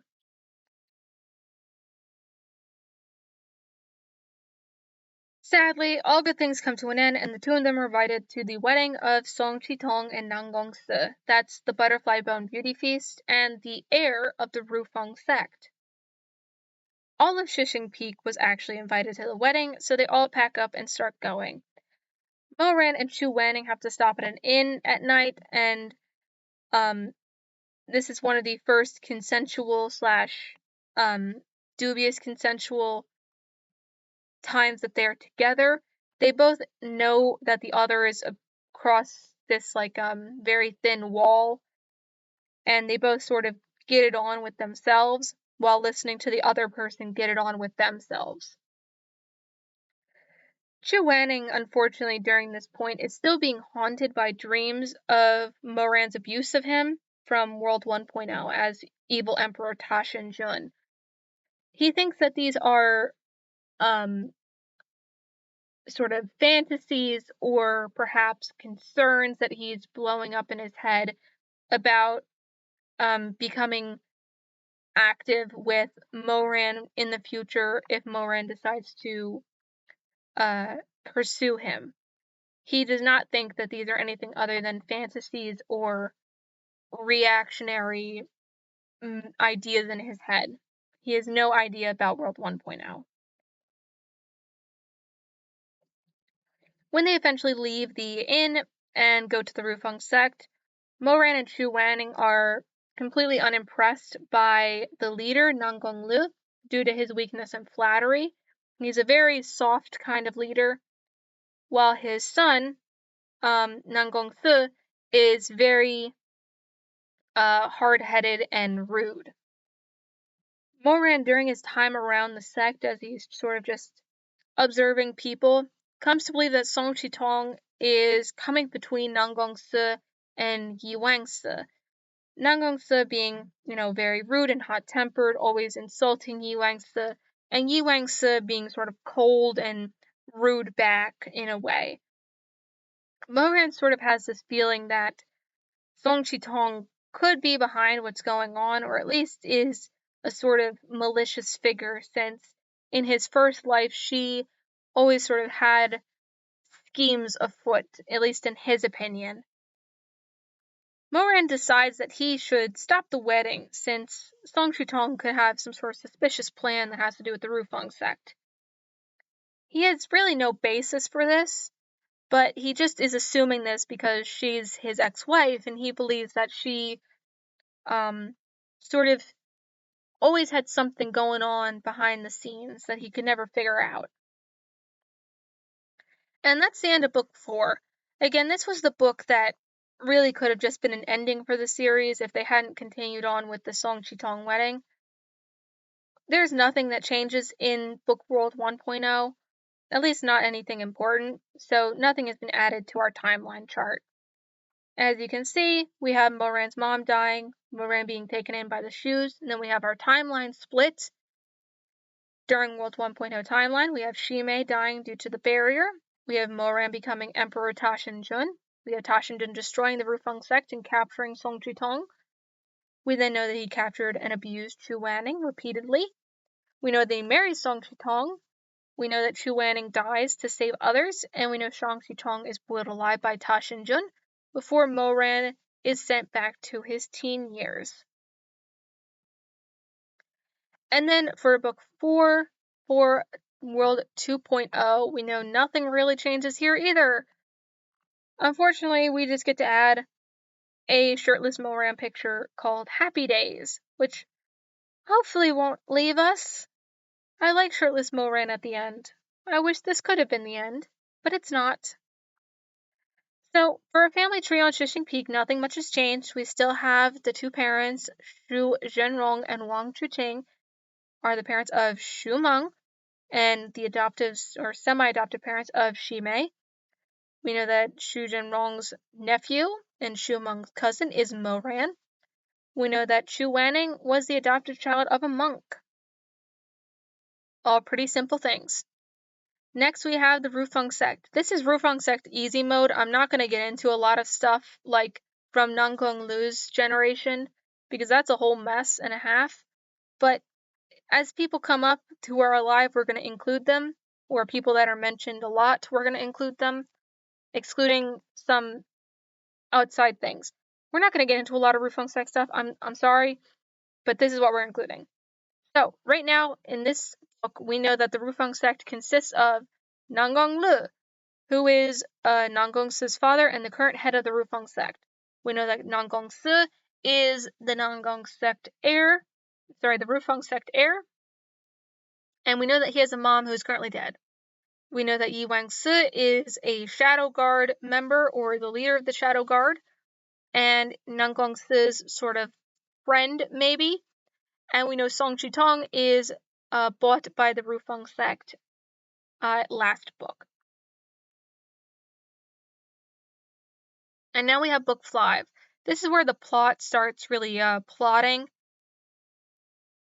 We have our main characters. Again, they're all in their 20s/30s. We have Moran, our protagonist. We have Chu Wanning, who is sort of a similar level of protagonist, perhaps. We have Shu Meng, who is, of course, our lovable little Nepo baby. And then we have Shimei, who hasn't had a lot of action in these past couple books, same with Shu Meng. However, is still our sweet boy in the corner. Important characters mentioned in Book 5, we have Song Chitong, she's the Butterfly Bone Beauty Feast. We have Yi Wangsi, who is the Rufeng sect Shadow Guard. We have Nangong Si, the Rufeng sect heir.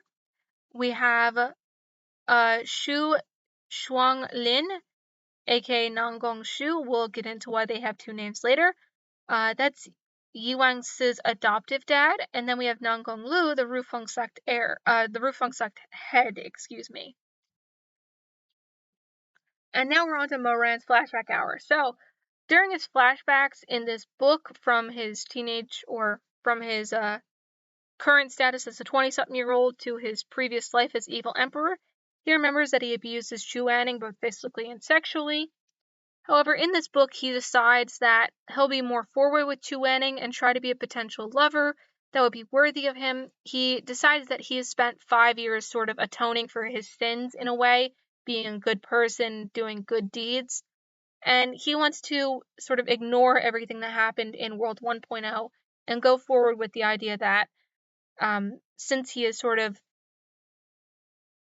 absolves himself of these sins, he is now deserving of Chu Wanning's potential love and is going to be truthful and faithful to him. So while they're at this Rufeng sect, they are observing the preparations for the wedding. Moran comes to suspect that Song Chitong is cheating on Nang Gongse with Yi Wangse. That's the heir with the Shadow Guard.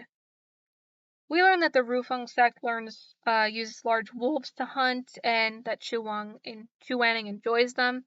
This isn't really relevant, but I thought the dogs are cute. During the wedding festivities, which is days long, Shu Meng has confrontations with a person named Mei Huan Shu, which I have so much beef with, and I'll get into it when we get there, and Zhang Shi, who is also another person, and they're both rude to him and sort of assholes. Zhang Shi is a very, very attractive person with a really bad personality, and Mei Huan Shu is sort of a rude but enjoyable character. Neither of them are overly important, and it wasn't until the later books that I actually started caring about who the hell they were. I mention them here now, but they are not important at all. So, here's where we start getting very plot heavy. The wedding is interrupted by a masked man, oh my gosh, who claims that Song Shitong and Yi Wangse have had an affair. Specifically a penetrative sex that removes her purity mark. This sort of purity mark thing is something that is a trope in the Shensha and ancient Chinese stories. There's some kind of like little tattoo mark, a little, circle that they put on a woman's wrist that indicates that she has not had her virginity taken. For Song Chitong, this mark is sort of able to be washed away with water, which shouldn't be able to happen. Therefore, she has been hiding the fact that she is not a virgin. Song Chitong claims that she didn't have sex with Yu Wangse willingly, that it was assault, and that Yu Wangse has abused her in this way, and that she couldn't ask for help from anyone else because of how lowly her status is as a woman entering the sect and as a butterfly bone beauty feast. Moran is totally on board with all of this until the point where the masked man claims that actually he was lying the whole time. Yeah, so he knew all along that he was spreading false rumors because Yi Wangse is actually a girl. Surprise, surprise. So Yi Wangse, that's the Shadow Guard and Nang Gongse's like BFF / the person he's always arguing with. Yi Wangse was transitioned or semi-transitioned to look more like a man while they were a child. This is due to the fact that the Rufeng sect is inherently sexist. They hate women. They only refer to their female cultivators as the female cultivators of the Rufeng sect. They do not get names. And Yi Wangse, due to their astronomical power and drive to be the best that they could be, due to the fact that they were taken in by a Rufeng sect member as a child from the streets, decided to allow themselves to be partially transitioned to be a man so that they could continue serving the Rufeng sect in any way they could. The goal for Yi Wangse was to eventually become the head of the Shadow Guard of the sect, for her at least. And I will be referring to her as a female from now on. You might have heard me refer to them as male before. That's because the book does so. From this point on, Yi Wangse is female, and they have never stated that they believe themselves to be male, only that they had been hiding their gender. So, not a trans allegory, but an allegory of sexism, unfortunately.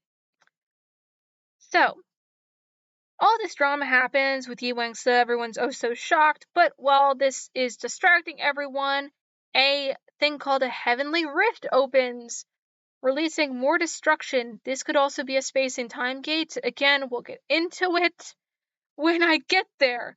Chu Wenning and Moran help, they go to help people when they realize that Shu Meng has actually been captured and is being used as a chess piece to open this quote-unquote heavenly rift. Again, it's possibly a space and time gate. I'll get into it.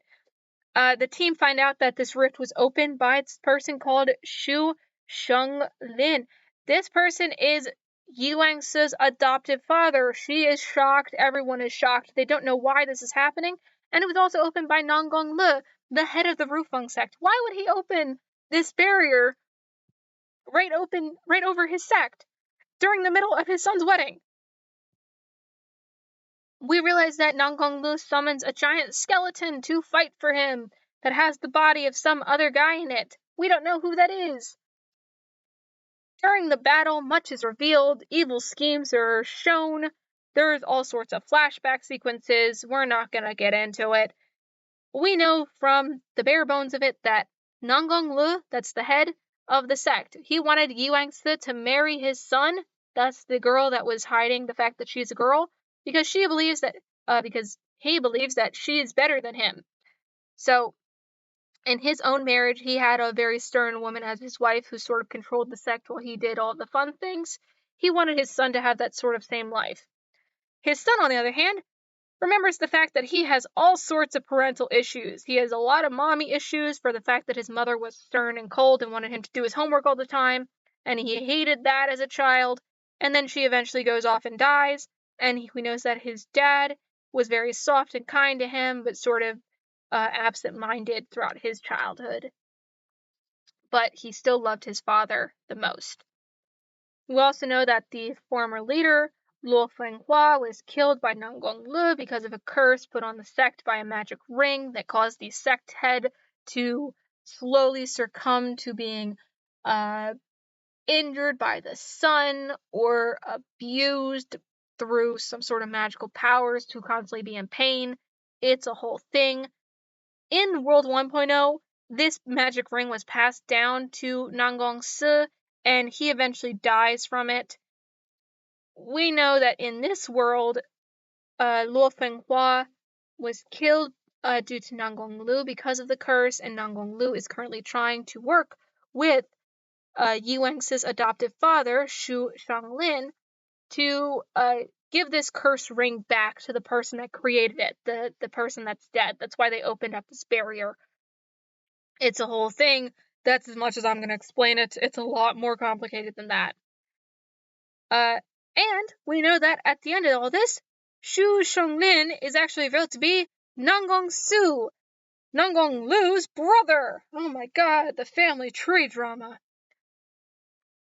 Unfortunately, this is where the book gets kind of sad. Nanggong Su escapes while everyone is fighting to close the barrier. And they don't succeed. Yeah, the barrier stays open. And again, I'm going to say this barrier is a space and time gate. I'll get into it when I get into it. Which is the second of the 3 forbidden techniques. The first of which being the chess formation that we had learned about in the several books previous to this. The entire group of cultivators that were there for the wedding tries to stop sort of all these spirits and flames and evilness that's coming out of the barrier. However, they're unable to do so, and the barrier remains open. The Rufeng sect is being engulfed in flames, and cultivators are dying by the dozens. The people that are there then pivot to save as many people as possible, which is not everyone. There is a very tragic scene where they're attempting to carry as many people on their little floating magic swords and magic fans and magic tools as they can, knowing for the fact that they can't save everyone and choosing to leave people behind. Shumeng is carried off by one of those asshole characters, one of the minor ones, Zhang Shi or something, and his parents carry as many minor cultivators and civilians as they can. The whole group carries people away to a nearby island, which they know won't be able to be touched by the flames due to the fact that there's, water in between it and the Rufeng sect.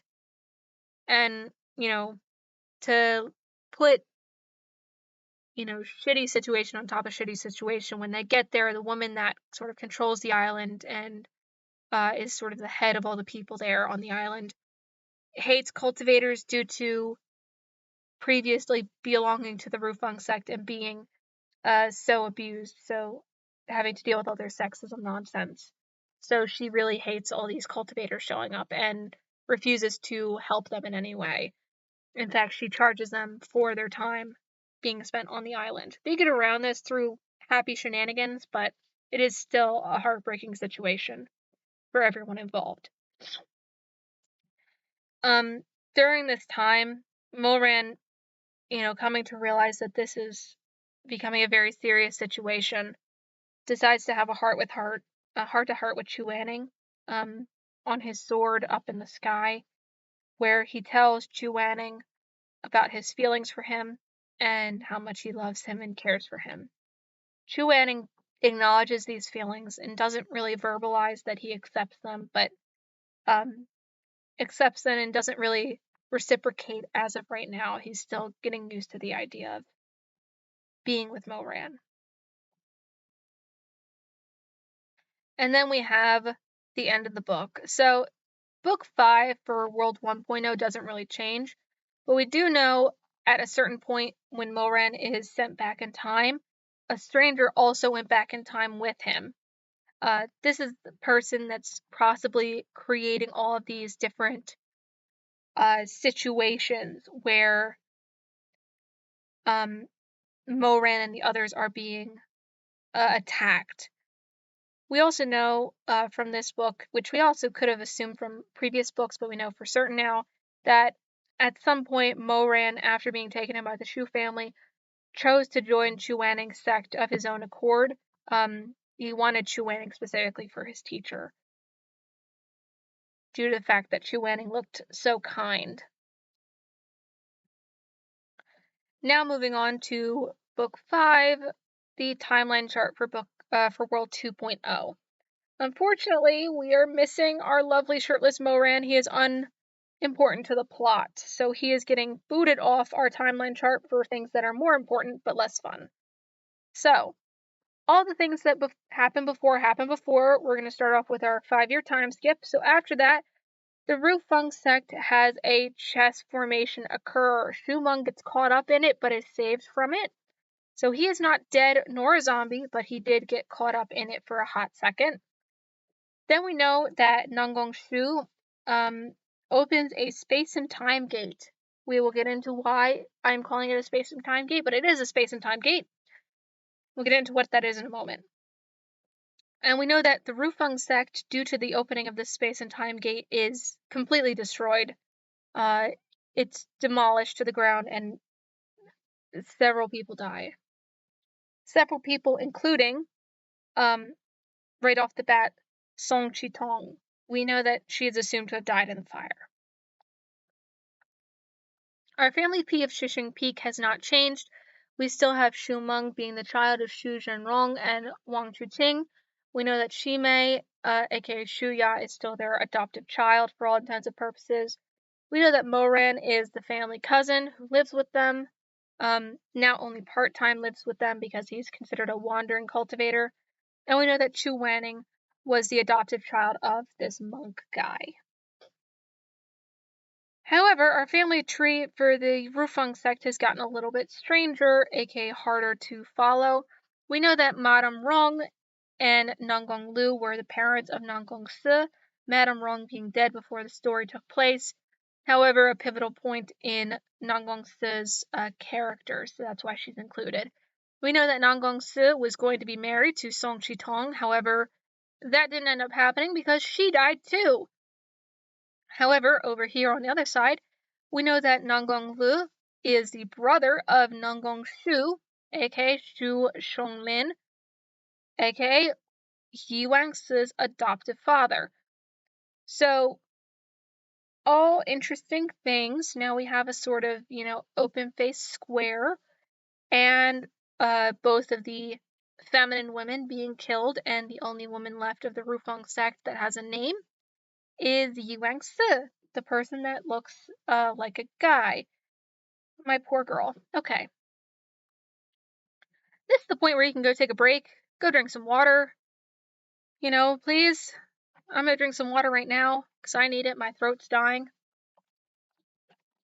And you cannot believe how hard it is editing something this long, or even, piecing it together. Don't worry, more pain is coming soon. Now that you're back, let's go over things of major importance. This is really important stuff, so pay attention to it.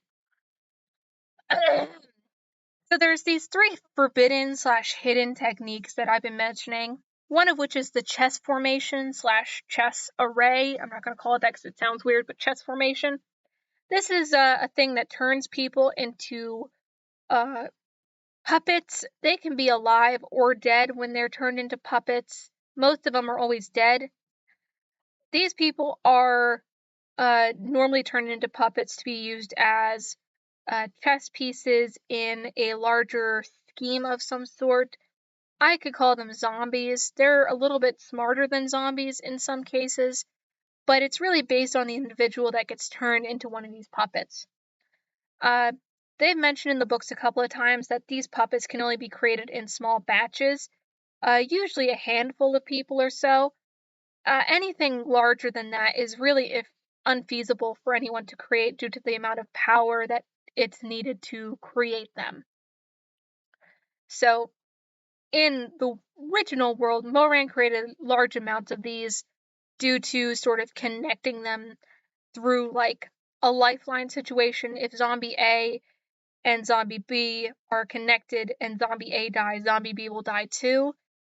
He created this idea due to the fact that he couldn't control a lot of these zombies at the same time, and therefore, had to just connect them all together, I guess. He uses some weird bug magic thing. It doesn't matter. Anyway, moving on to the space and time gate. This is the thing that pisses me off so much. So, this thing is not consistently referenced as the space and time gate throughout all the books, or even in the same book. It's called the Infinite Hells, it's called the Space and Time Gate, it's called all sorts of different nonsense.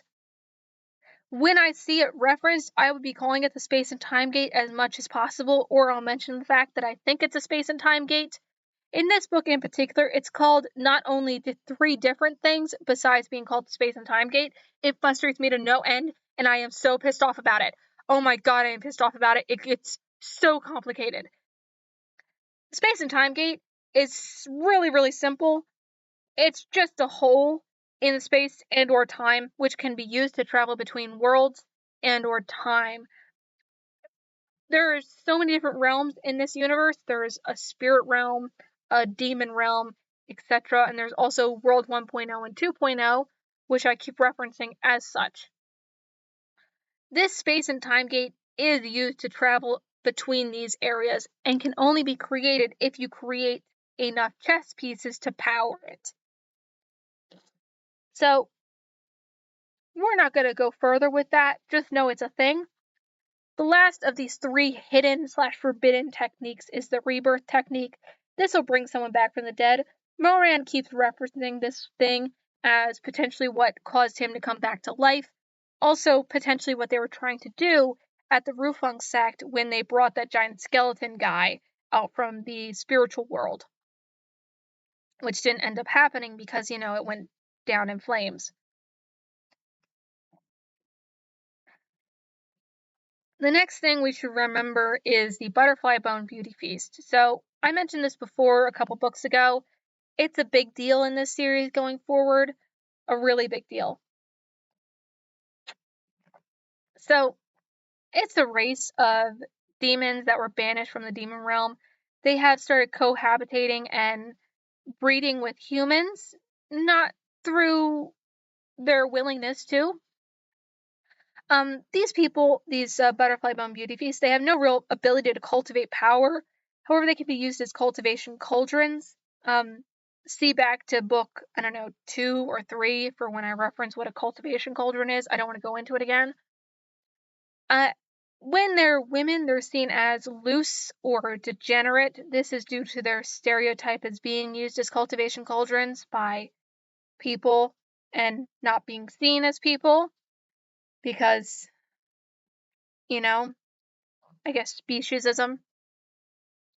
And they're seen as bad luck as men due to the fact that they are often cannibalized if they're male.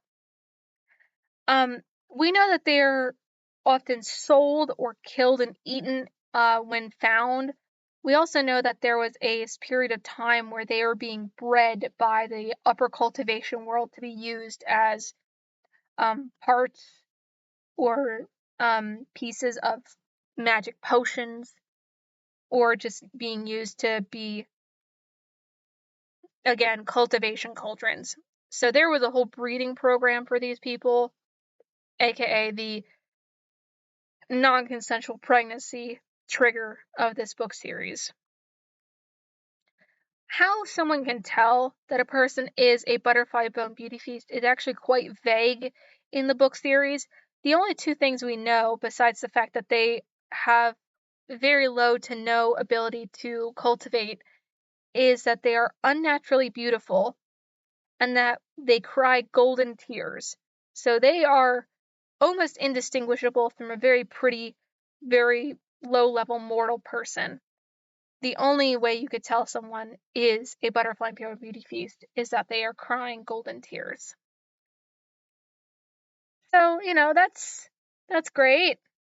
Gotta love the fact that, you have this book series where they're literally eating other people and or assaulting them. Wonderful. And now we're going to get into the cultivation world and how it's structured. I mentioned briefly that there's upper cultivation, lower cultivation, and mortal realms. We're going to get into briefly what that means. So for upper cultivation, that's immortals who care very little for the common man. They're considered extremely powerful and without fault. Some are even part god, like the Feather Tribe or Tianyan Pavilion. The Rufeng sect is also considered an upper cultivation realm. However, they're considered mortals, so to speak, in a way. They're not considered of heavenly blood. We have the lower cultivation realm, which are both immortals and mortal cultivators who care for the mortal realm by fighting demons and spirits who harm mortals. This is almost exclusively Shishing Peak. Everyone else sort of does not care about mortal issues. Then we have the mortal realm, which are humans with no power in ancient China in this Shensha setting. Then we have the spirit realm, which is also called hell, but I'm not going to call it that because it's stupid. This is where souls go when they die before reincarnation. That's where Chu Wanning went when he died. They can be controlled or brought back by ghost kings or spells, or even become demons. This is a whole thing where, this is what the lower cultivation realm are fighting back against for the most part. Last thing is the demon realm. This is where demonic creatures live, not necessarily where spirits that turn into demons live. This is a realm that has been blocked off for centuries and will cause the apocalypse if ever opened. The butterfly bone beauty feasts are from here, and we don't really know much about it besides that fact. That and that it's closed. So, that's all very interesting, except for the fact that a lot of these pieces of information are things that we just don't get a lot of before this point.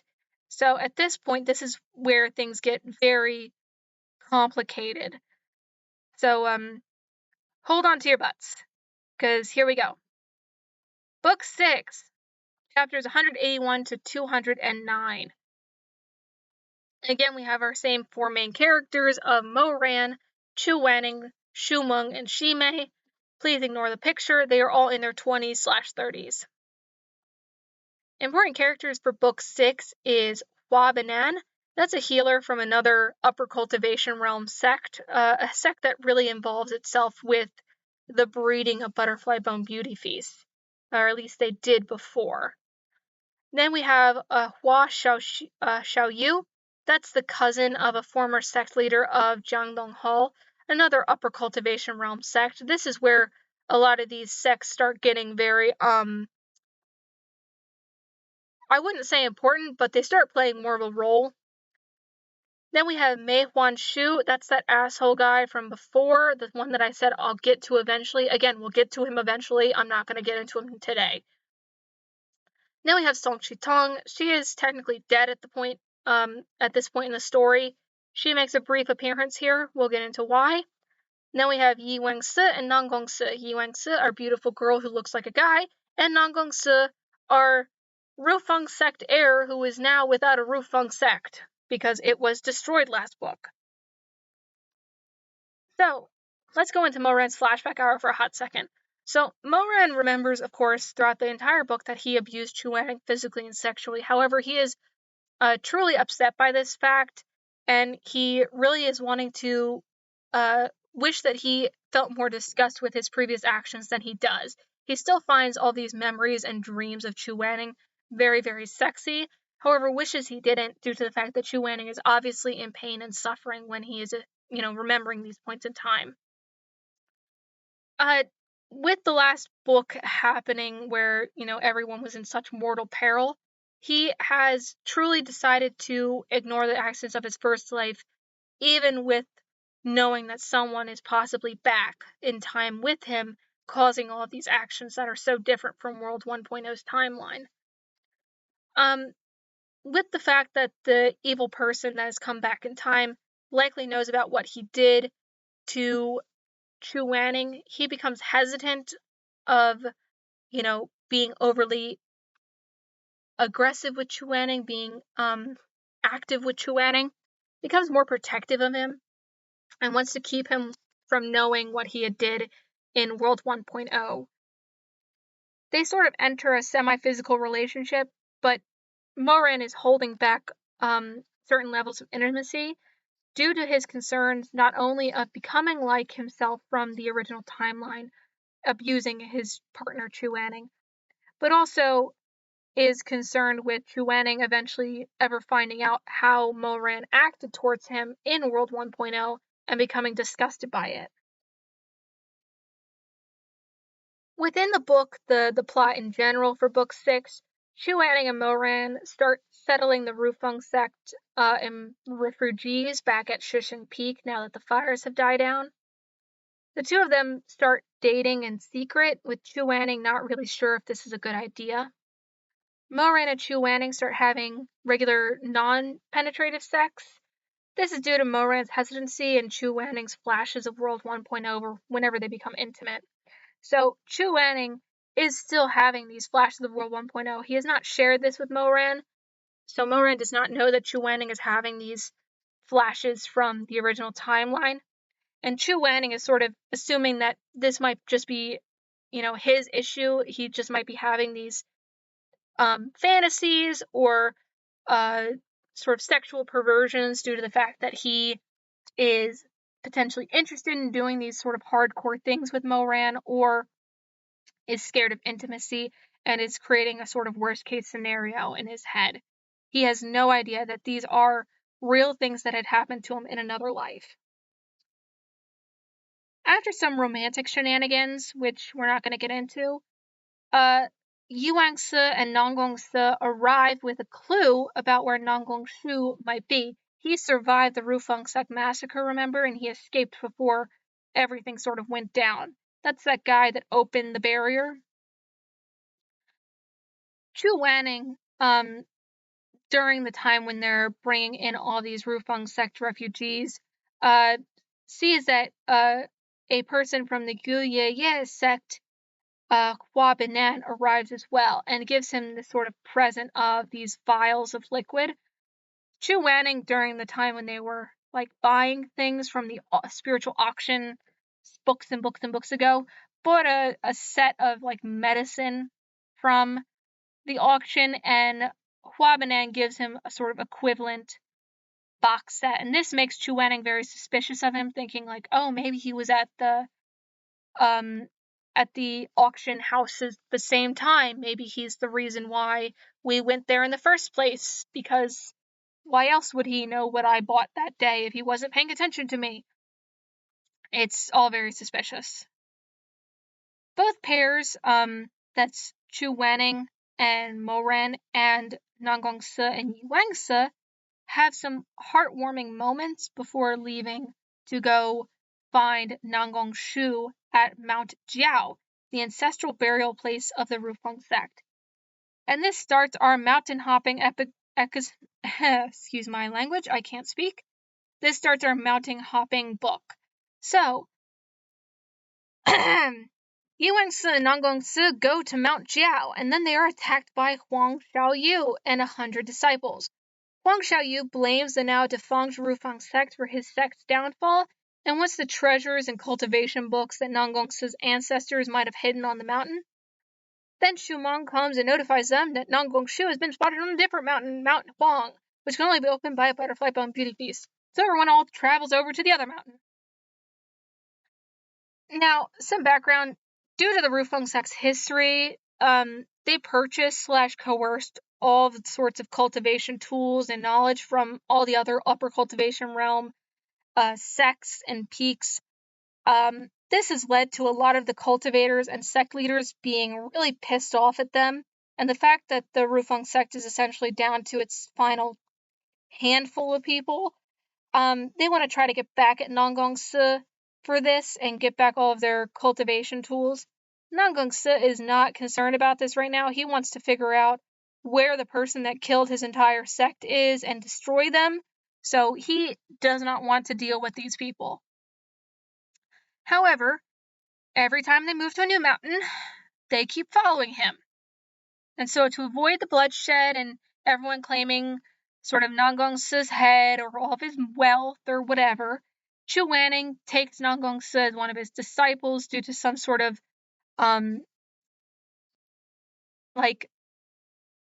background information that doesn't matter, with Nanggong-si's mother claiming that Chu Wanning should be his teacher and Chu Wanning never saying no, and therefore Chu Wanning was actually his teacher the whole time. It's a whole complicated mess. It doesn't matter. Nobody buys into it anyway. Once they get to this other mountain, though, corpses start popping out from their graves and attacking the cultivators. It's obviously another chess formation. Uh-oh. Nanggong-si and Chu Wanning attempt to open and keep a barrier up to stop a time gate from forming again. However, during this time, Moran comes to realize that there's quite a lot of these chess pieces coming up, and realizes that these zombies are being controlled by a person using a shared heart technique, which he created in World 1.0. That was that thing that I mentioned that you don't have to worry about with the chess formations, where person A and person B are connected to each other.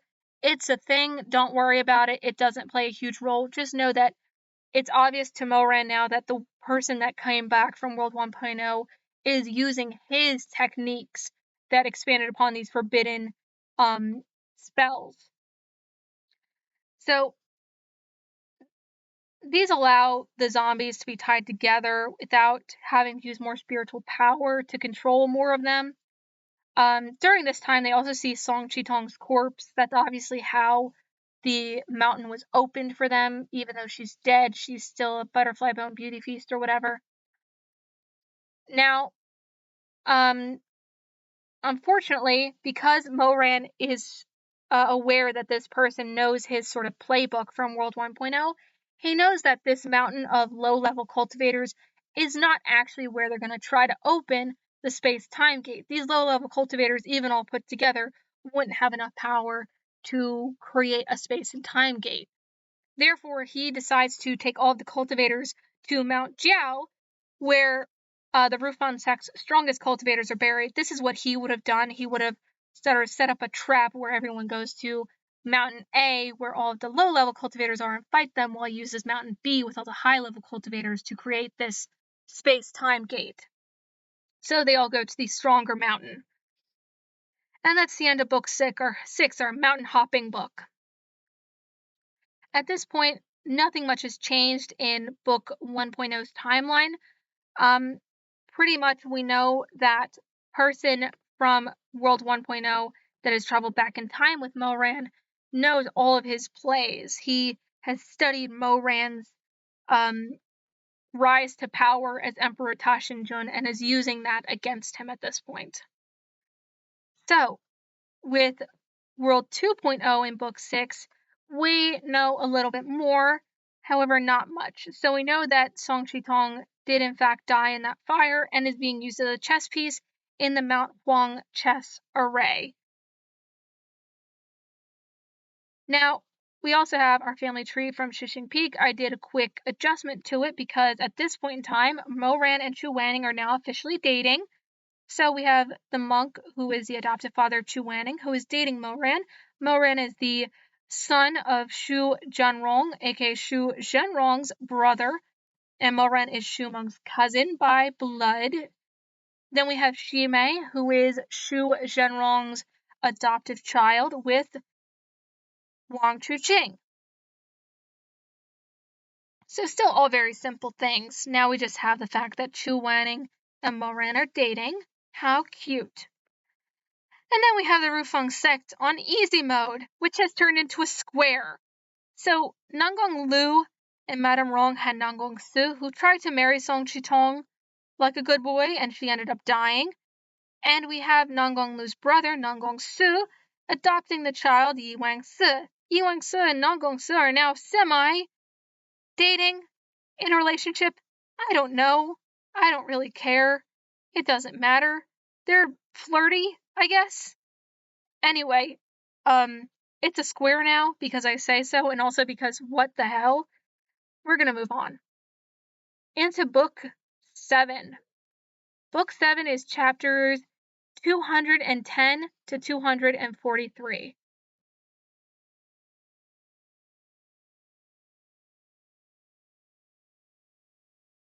And now on to our main characters again. So, again, after the time skip, everyone is now in their 20s. We have Moran, aka Tashin Jun. We have Chu Wanning, aka Shizun. We have Shu Meng and Ximei. Again, Moran's main character trait is that he's an idiot, and now that he is older, he is also quite kind/conflicted. With Chu Wanning, he is unsure of himself, yet still very self-righteous and stern. We have Shu Meng, who is still our lovable little hothead, and we have Ximei, who, while still outwardly beautiful, has not increased in their physical cultivation or their spiritual cultivation in these many years. Important characters mentioned in Book 7, so we have Hua Banan, who is a healer from the Gu Yuye sect. We have Shu Shanglin/Nangong Shu, Yi Wangsi's adopted dad. We have Nangong Lu, the Rufeng sect leader. We have Yi Wangsi of the Rufeng sect, it's a shadow guard. And we have Nangong Si of the Rufeng sect, it's an heir, so to speak. So again, this is Moran's flashback hour. During the flashbacks that he has in this book, he, of course, goes and remembers that he abused Chu Wanning physically and sexually, as per usual. But in this book in particular, he also starts remembering things from his past, the past that he shares with World 1.0 and this world, World 2.0. He remembers how, when he was a child, before he was taken in by Shu Meng's family, his mother had starved to death on the streets, and due to the fact that no one was willing to help him, he had to drag his mother's body across town over the course of several days to a unnamed gravesite to dig a ditch with his bare hands to bury his mother in it. At this time, he had laid down on her and cried in that hole until he got too hungry and left. After the events of Book 6, Moran is certain that someone from World 1.0 has come back in time with him and is causing trouble using methods from his time as Emperor to make their own bid for world domination. They're using essentially his playbook. So he is becoming ever more paranoid, especially about the fact that he is concerned that Chu Wanning will somehow discover the past that they both share, how much he abused him while he was evil Emperor Tashin Jun. He especially is, cautious about this because it is a past that he still finds both disgusting and arousing. When entering the mountain, remember this is just popping off the mountain hopping book, Moran begins to suspect that the jade coffins on the mountain have the sort of chest formation puppets within them, the zombies. He's found to be correct when the strongest of the Rufeng sect ancestors arise from the grave to fight Nangong Se. So that would be Nangong Se's direct ancestor. Nangong Se, knowing that he's outmatched and that the rest of the cultivators surrounding him are fighting their own puppets with equal to less standing, they're all pretty much failing very badly. He sacrifices his spiritual core to stop all these puppets at the expense of his powers forever. So by doing so, even though he has destroyed or caused all of the puppets to sort of take a pause, so to speak, he is now completely mortal. He has no spiritual powers. He can't use his flying sword. He can't fight against zombies. He is, a completely useless individual in this battle now. Heading up the mountain, Moran encourages all of them to make their way to the sort of temple/palace at the top, where when he enters, he finds that Nangong Lu is there hiding out. It actually turns out that Nangong Lu, aka Nangong Si's father, has been mentally reduced to that of a child. Nangong Lu offers to take them to someone called Your Majesty, who is somewhere inside this temple/palace. And so Moran enters. When he enters, he starts to see illusions of the best and worst parts of his life on the left and the right, and realizes very quickly that he is being drugged through some sort of incense in the air. After falling into a dream sequence due to the poison air, where he is like abusing Chu Wanning, he wakes up to Shu Meng and the others carrying him into a room with a giant pit in the center, fighting back zombies and shutting the door behind them. Within this room, the cultivators that came with them, such as all of Shishing Peak, or at least all the major characters, the Rufeng sect duo, Yuangse and Nangongse, and the Huabanan, all these other cultivators are all there, trapped in this room with Nangong Lu and Yi Wangse's father, or adoptive father, so the main villain of the last two books. So these cultivators enter this room and discuss among themselves how to get out. We know that they are assuming that the person that is creating all these zombies, all these puppets, must be partially rotting due to trying to control so many of them. Huabanan has been consistently drawn/described as having a giant veil over their face, so Chu Wanning becomes even more suspicious of him, but due to the fact that they are dealing with the actual threat at the moment, they don't really care about him. Nangong Se, meanwhile, is sort of visited by a ghost apparition memory of his dead mother, who tells him the only way to get everyone out is to sacrifice his father into this giant pit thing, since his father is the last Nonggang. Nangong Se instead sacrifices himself while an injured Yi Wangse watches on. This is a big moment for the two of them. It's very dramatic and very sad. Yi Wangse has cared for him as a best friend and potentially more than that for the last two books. And Nangong Se deciding to sacrifice himself is both as a mercy to her due to the fact that he thinks he'll tie her down to a mortal person, but also the fact that he would never want to sacrifice his father, who had cared for him and loved him and spoiled him so much. During this event, Nangong Su gives his evil villain monologue. Nangong Su is, of course, Yi Wangse's adoptive father and Nangong Lu's brother. He explains that he was the evil man that originally caused the girl in the butterfly town to live such a horrible life and become a ghost, at least one of the many reasons for that. He attempts to kill himself to start an unknown array, to start an unknown formation, possibly to start the rebirth formation, or possibly to open another space-time gate. Our heroes can't tell at the time. The group attempt to stop this from happening. However, during this event, Huabanan takes this as an attempt to stab Chuaning in the back, but is blocked by Moran. Huabanan, seeing that the tides are turning, uses Shimei as a hostage to buy time for the formation to finish powering up. Huabanan has been exposed as a villain in the background this whole time. Oh my gosh, so shocking. Some suspicious figure shows up in a giant fancy outfit with a giant face covering and is secretly a villain. Who would have ever guessed such a thing happened?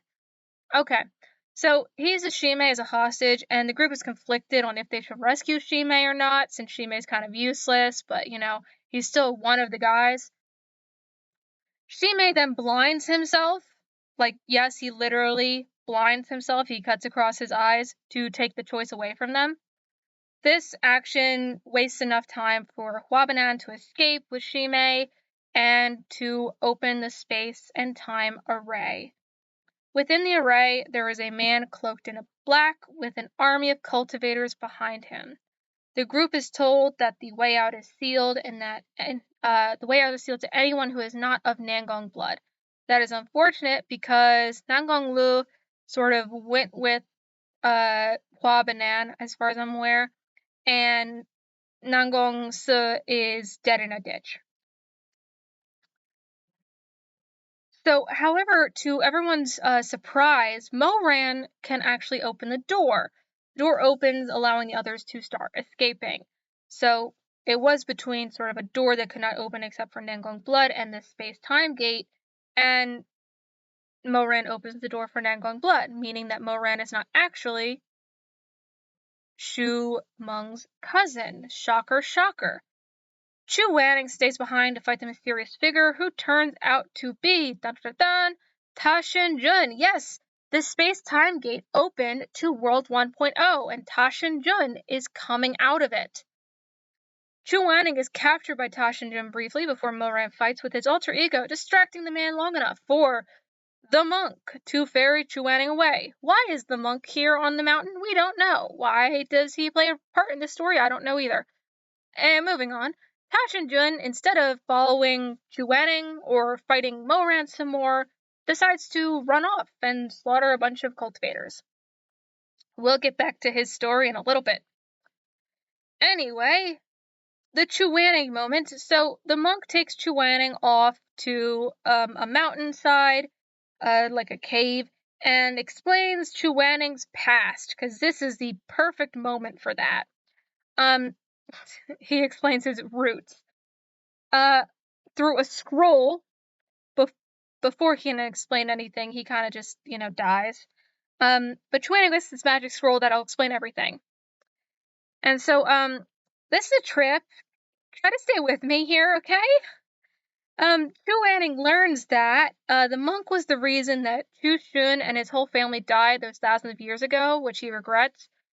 Chu Shun was that ghost guy, remember in the past dream sequence and then in the ghost realm, where he created like the first barrier or whatever to stop ghosts from going into the human realm, and some guy like betrayed him to the ghosts and caused the death of his toddler son, and it was very graphic and sad. Monk was the guy that betrayed him, so he sucks. Anyway, over those years, he became an immortal and found this thing called a Flame Emperor's Divine Wood, which could make a living person. So now this is a Pinocchio story. The monk uses the wood to recreate Chu Shun's son and names him Chu Wanning. And he would need to sacrifice Chu Wanning eventually to bring back Chu Shun's son who died. But he can't bring himself to do it and lets Chu Wanning keep living for some reason. During this time with the monk Chu Wanning, as he grows older, starts wanting to be involved with the mortal realm, wanting to help them, which is not something as an upper cultivation realm person would do. During a giant famine, Chu Wanning actually meets Moran as a child when Moran is starving on the streets. Chu Wanning gives him his cloak and a bowl of food. This was one of the main reasons why the monk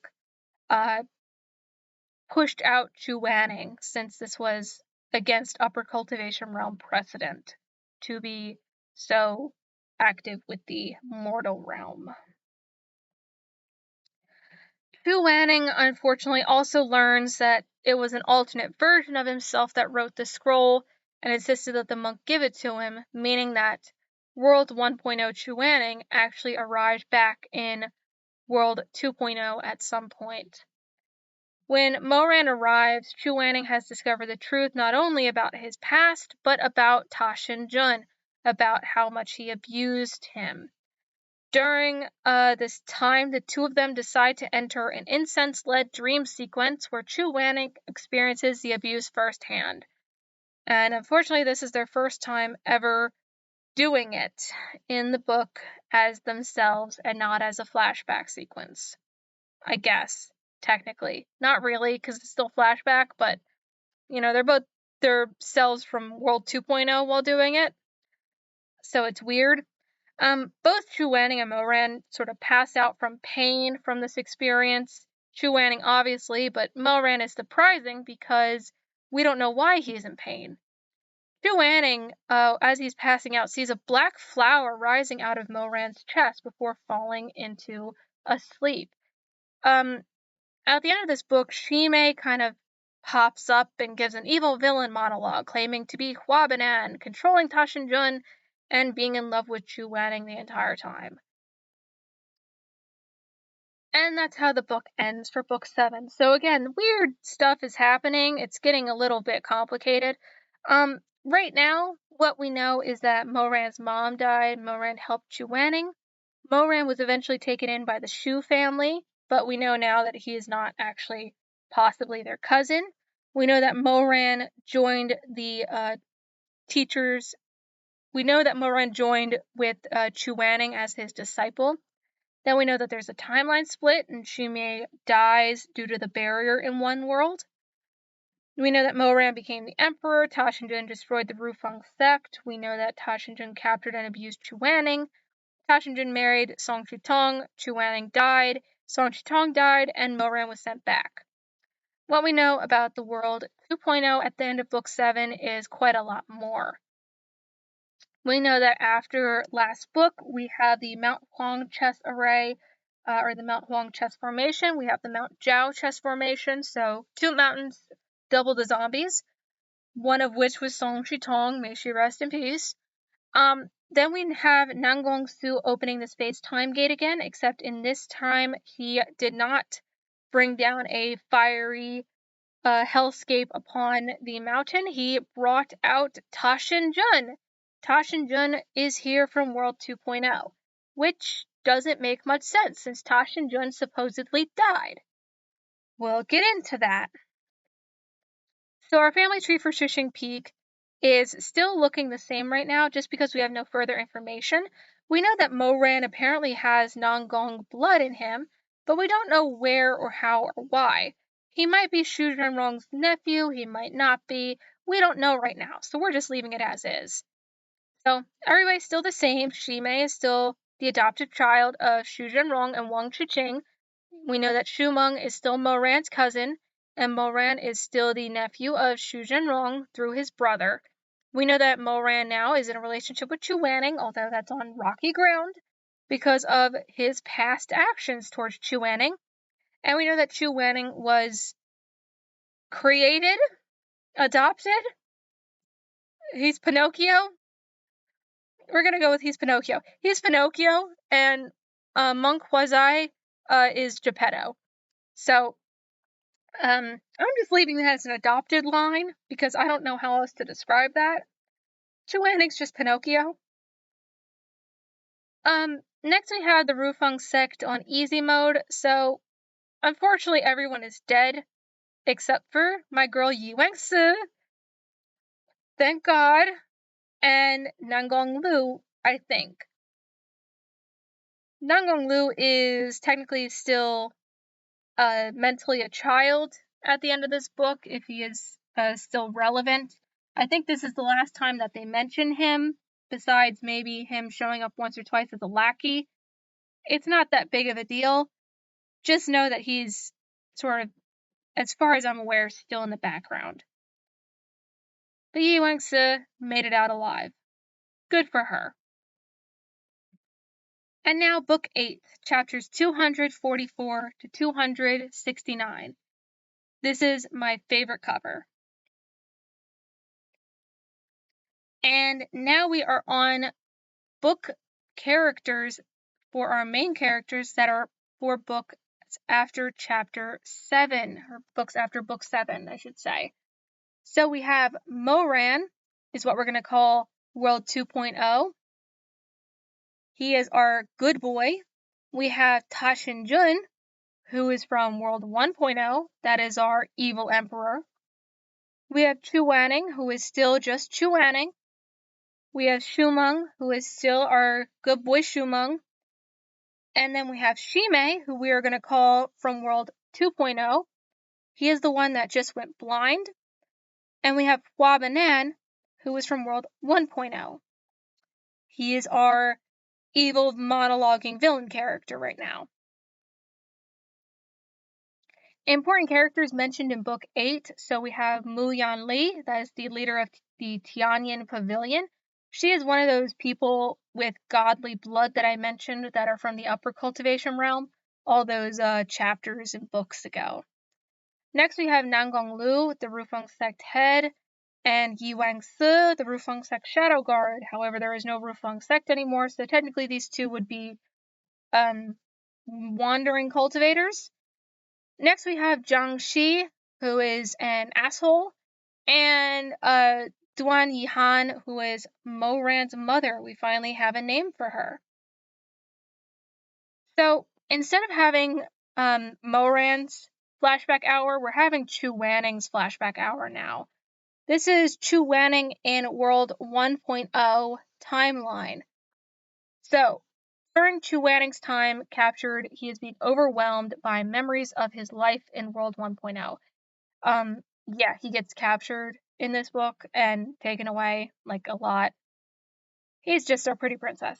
Either way, he remembers that he was abused by Moran, physically and sexually, of course. Just like every other book, gotta get that kinky stuff in there. Then he realizes during his time in World 1.0 that Moran had forgotten key moments in his life. Not only just, pretended to forget, but actually forgot things of importance, things like how to spell certain words, how to do certain actions that he taught him. This is very strange for Chu Wanning, and since Moran kind of gave him free use of the palace library at the time because he was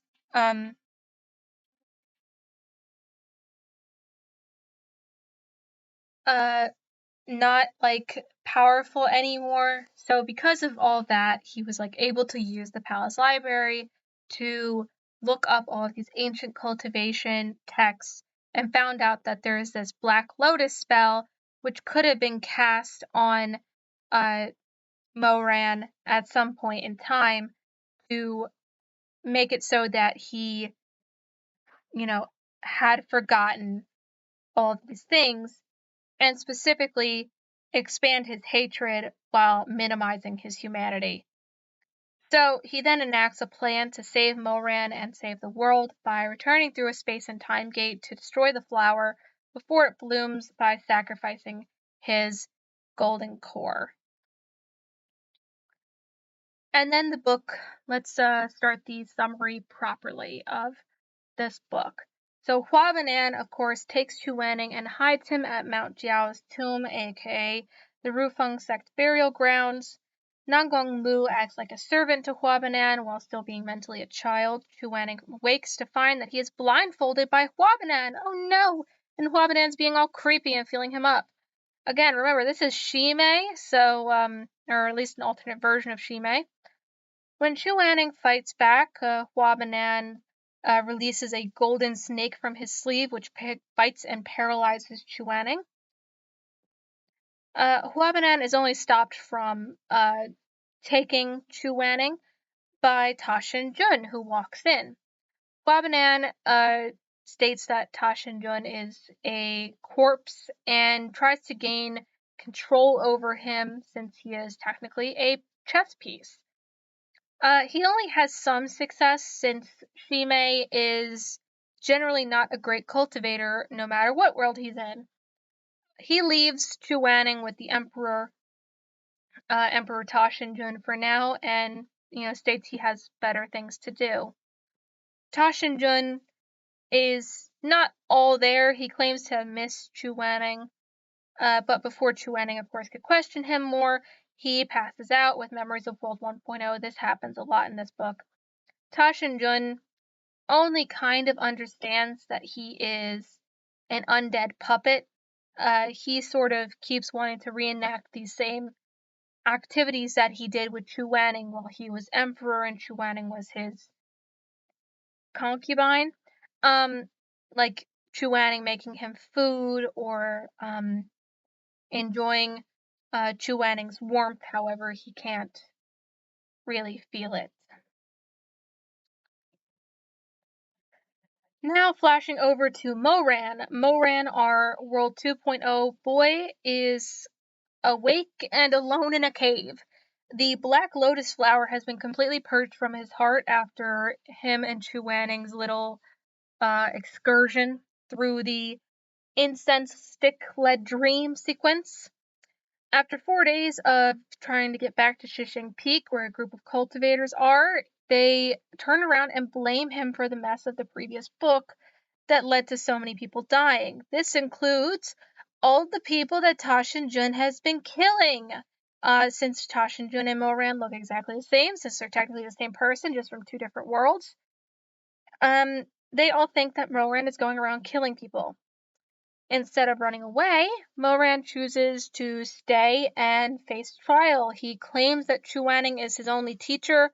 He is not a sort of evil cultivator of some kind, studying under someone else to destroy the world.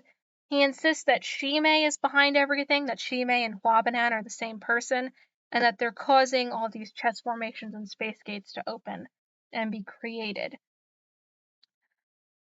Moran starts to sway some people, but Mu Yanli, the master of the Tianyan Pavilion, shuts that down quickly. She states that Moran can't be listened to since he isn't even the nephew of Xu Zhenrong. Xu Zhenrong comes to his defense, but Moran admits that he isn't actually Xu Zhenrong's nephew. Moran admits that he caused a fire that killed the real Moran and took his place. Moran is actually the child of Nanggong Yan and a songstress, Duan Yihan. He gives his backstory about how his mother and him survived on the streets for a while, and when his mother eventually died, he went to try to find her friend and ended up going to be with her at a nearby brothel. He talks about how when he was living there, the real Moran, or the real Xu Zhenrong's nephew, abused him, locked him in a cage like a dog, accused him of crimes he didn't commit. All of the reasons why he eventually burned down the house that he was staying at with them. Just before he can be taken by Tianyan Pavilion for justice, for trial, Shishing Peak is attacked by a bunch of chess pieces from the Rufeng sect. Those are zombies or puppets of the Rufeng sect dead that are coming to swarm the Shishing Peak. Moran realizes they're outnumbered, and with him, going to be facing trial, he knows there's nothing really he can do about that. He recalls a tactic that we used before by Chu Wanning, where sacrificing his core could stop the puppets, which is what he ends up doing. So Moran, just like Nanggong Si, just like Chu Wanning in World 1.0, ends up sacrificing his golden core, shattering it, and to stop the puppets on Shishing Peak. Meanwhile, Huabanan and Shimei, who are sort of observing all of this, start arguing with Shimei, who is now blind, feeling regretful about all of the actions that they've taken to get this far. Meanwhile, Huabanan is claiming that they need to do even further disgusting actions to get to their end result, and that Shimei should know better to believe in these types of people and not believe in someone who understands him like himself. And so we have Book 8 timeline chart. So the only real difference here is that we know that Shimei faked his death in World 1.0, and we know that Shimei planted the flower into Moran sometime after Moran became Chuaning's disciple. We also know that Moran killed the Shu's nephew in this World 1.0 and 2.0 timeline. That was sometime after Moran was likely helped by Chuaning. We also know that Chuaning from this World 1.0 timeline went back in time, and that is what the cause was for the split in the timelines. Everything else has pretty much stayed the same. Next on World 2.0 timeline for Book 8, we have a lot of new things. So we have Tosh and Jun arriving, and Moran destroying his golden core to save Shishing Peak from a chess formation happening. So, all interesting things. And next we have our family of Shishing Peak. So this is a little bit different. Now we have Moran as an adoptive child of Xu Jinrong and Wang Chuqing, same as Shimei. We still have him connected to Chu Wanning as a romantic interest, and Chu Wanning will still remain adopted by the monk because I don't know how to describe the fact that he's a Pinocchio. And then, of course, we have now Xu Zhenrong having a wife named Miss Mo and a son named Mo Nian. All these people are unidentified in the book as far as I'm aware, or as far as I care to look. And they have no further basis for the story. They're just kind of a-holes and then they die. And of course we have our unproblematic king, Xu Meng, right in the center of everything. Good boy, Xu Meng. Next we have the Rufeng sect for easy mode. So I have beef with this, like, a lot, because Nangong Lu and Nangong Su are brothers, and that makes sense and whatever, and Yi Wangsi is Nangong Su's adoptive child, which makes it weird that she's kind of sort of in a flirty thing with Nangong Su for a minute before he dies. Okay, I get that, that's weird, it happens, whatever. I don't understand why Moran has a father that's a Nangong, specifically Nangong Yan, and he has nothing to do with anything. The rest of the Nangong clan literally have nothing to do with him. He's just a Nangong for some reason. Like, he's not connected to the main family. He's not even like a brother-in-law or a cousin or something. He is literally just some random Nangong that slept with some random songstress who ended up with Moran. Like, there's no point in this. Why is Moran a Nangong? Except for this one example where he needs to open a damn door, which could have just literally not been written that he needed to be a Nangong to open the damn door. It's stupid. Okay, so, moving on. Book 9, chapters 270 to 294. Our main characters after Book 7 are, of course, once again, Moran with World 2.0. He is our good boy. Then we have Ta Jun. He is our evil emperor from World 1.0. We have Chu Wanning, who is still Chu Wanning, although he has the memories from both his lives, World 1.0 and 2.0. They are slowly meshing inside of him. We have Xu Meng, who is our unproblematic good boy. We have Shimei, who is our World 2.0 person. He currently has a lot of conflicted feelings about the plans that Huabanan, aka Shimei from World 1.0, is causing to happen. So, all sorts of interesting things. Mostly World 1.0 people kind of suck. Moving on. Other important characters mentioned in Book 9 is Mu Yan Li. Once more, she is the leader of Tianyan Pavilion. She has heavenly blood within her. Don't forget this fact. We have Xu Zhenrong, Xu Meng's dad, and we have Madame Wang / Wang Chuqing as Xu Meng's mom. We also have Yi Wangsi, who is a badass, and Zhang Shi, who is an asshole. So, Ta Shinjun and Hua Banan go to find Moran being tried at Tianyan Pavilion. They go to kind of watch and spectate this. After Moran destroyed his core, or shattered it to be more specific, he was then captured by Tianyan Pavilion and awaiting trial. During his trial, Moran is fed a truth potion and his soul is weighed for his sins and lies. This parallels something that happened in hell. Don't worry about it, it's not important. Either way, moving on. The sect originally wanted to kill him, but the scales, the magical scales that tell what the best punishment will be, ended up determining that he should have his whole core removed. Now, because he shattered his core, this means they'll have to surgically extract each piece of his shattered core from his chest surrounding his heart. This will almost assuredly kill him, which the Shishing Peak Shus and Yi Wangsi all disagree with. However, this is not up to them, and they have to just watch as this punishment is enacted. Moran firmly tells them all to not care for him, not show him too much kindness in these final moments, since he doesn't want any blowback towards Shishing Peak, despite the fact that Yi Wangsi goes out there to hold an umbrella over his head while it rains to show him some kindness in his final moments. And she does this not out of some sort of interest in him, but as a moment where it's two orphaned children who are from the streets who have both sort of lost everything in their attempt to be like these upper cultivation realm people.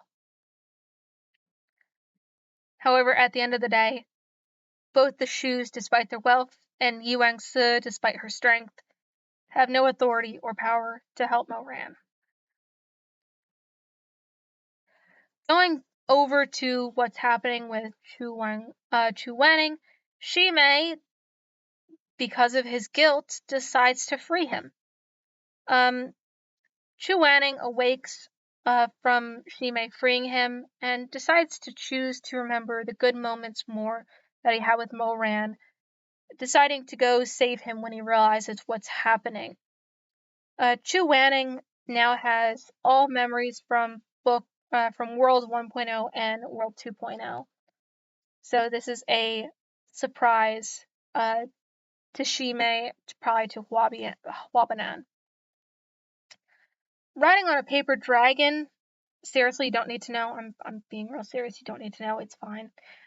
He frees Moran, but not before the pavilion had already started, like, literally stabbing him to death to get all of these pieces of his core out. They're saving them, by the way. That's suspicious, but, right now we're more, caring about the fact that Moran's, like, dying.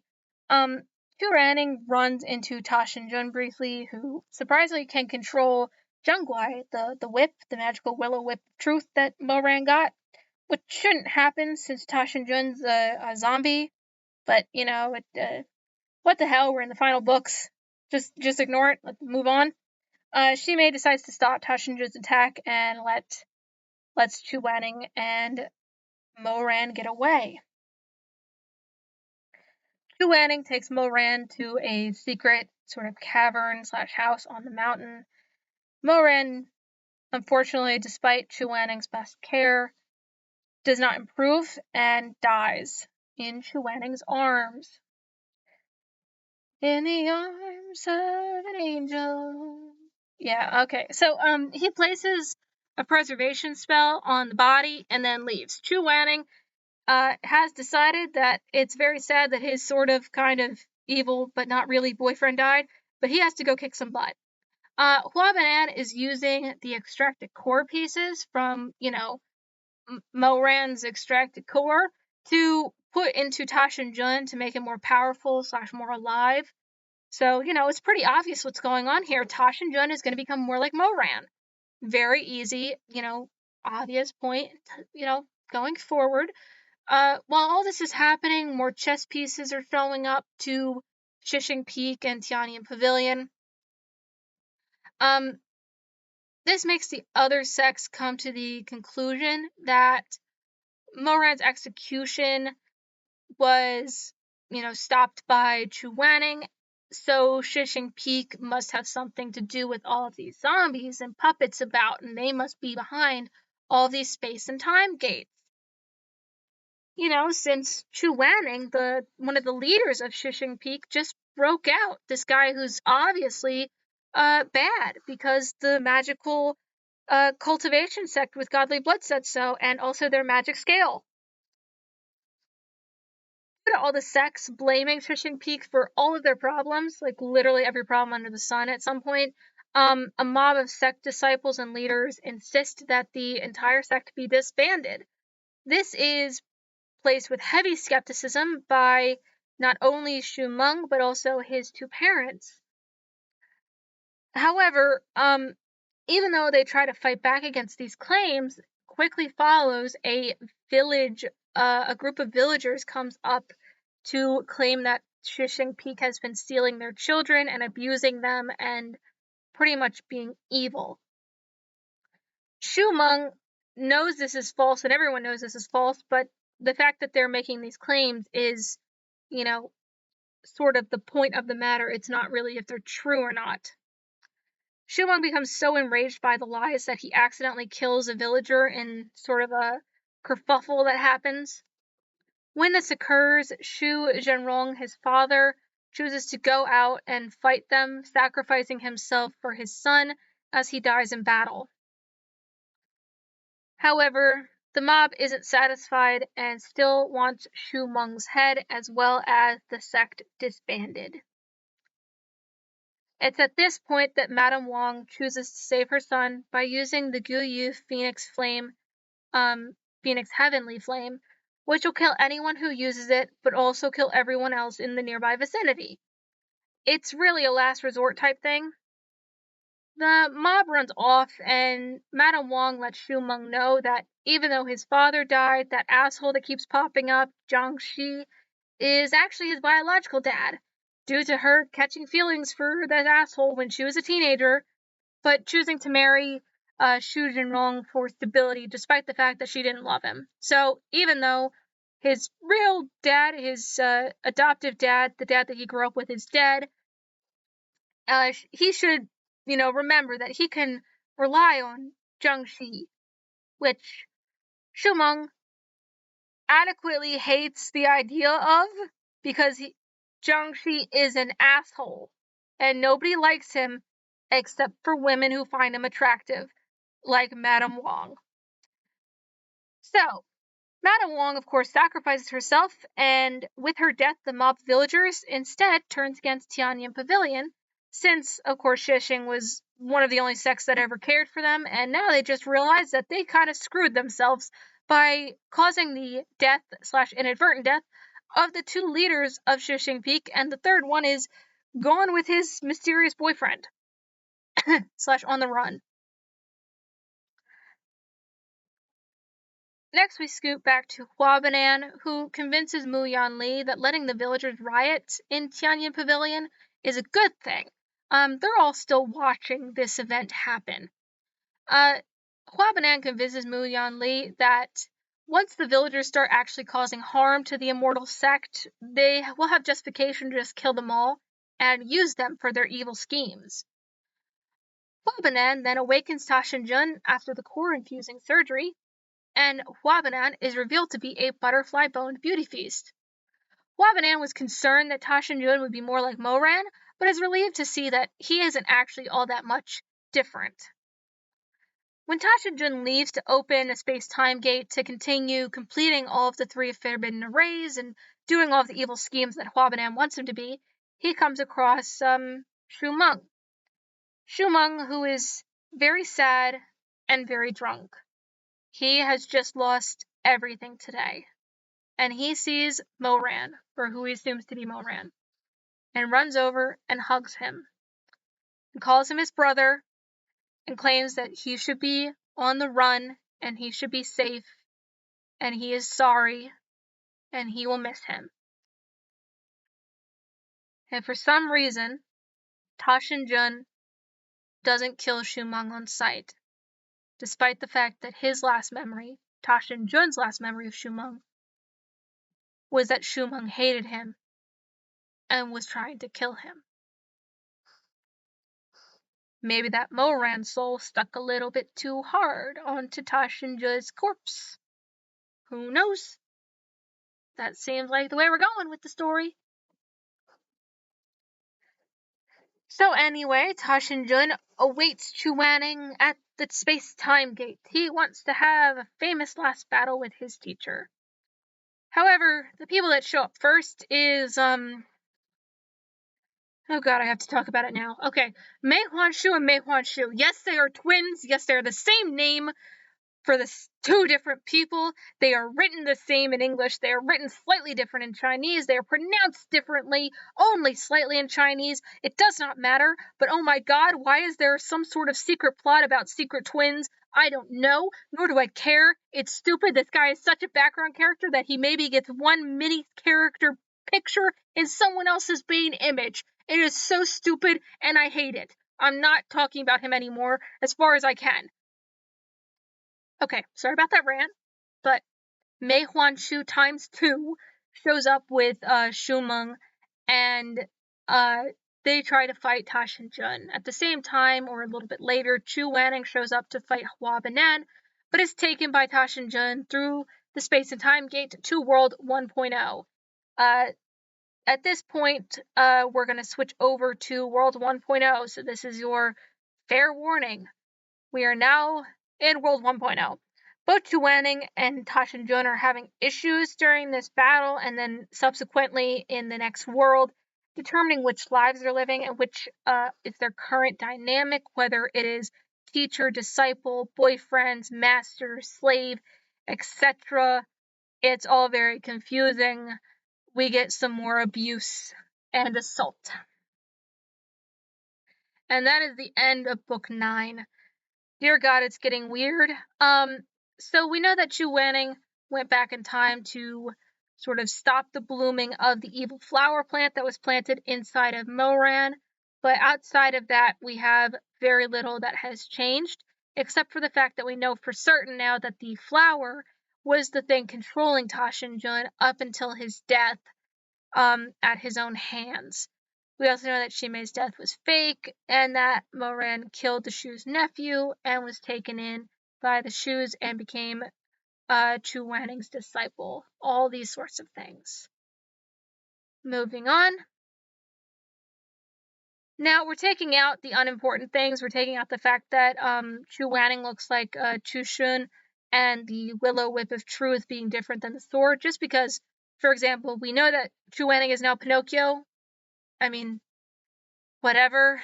And we know that the Willow Whip can be used by both Moran and Corpse Moran, aka Ta Shin-jun, so it doesn't really matter anymore. So, going from the Golden Core destruction, Moran then dies after that point, and Aunt and Uncle Shu die, which is unfortunate. I might not have mentioned them quite often in this because they don't have a lot of major plot moments, but they are great characters, so it is a shame that they die in this book, leaving Shumeng all alone.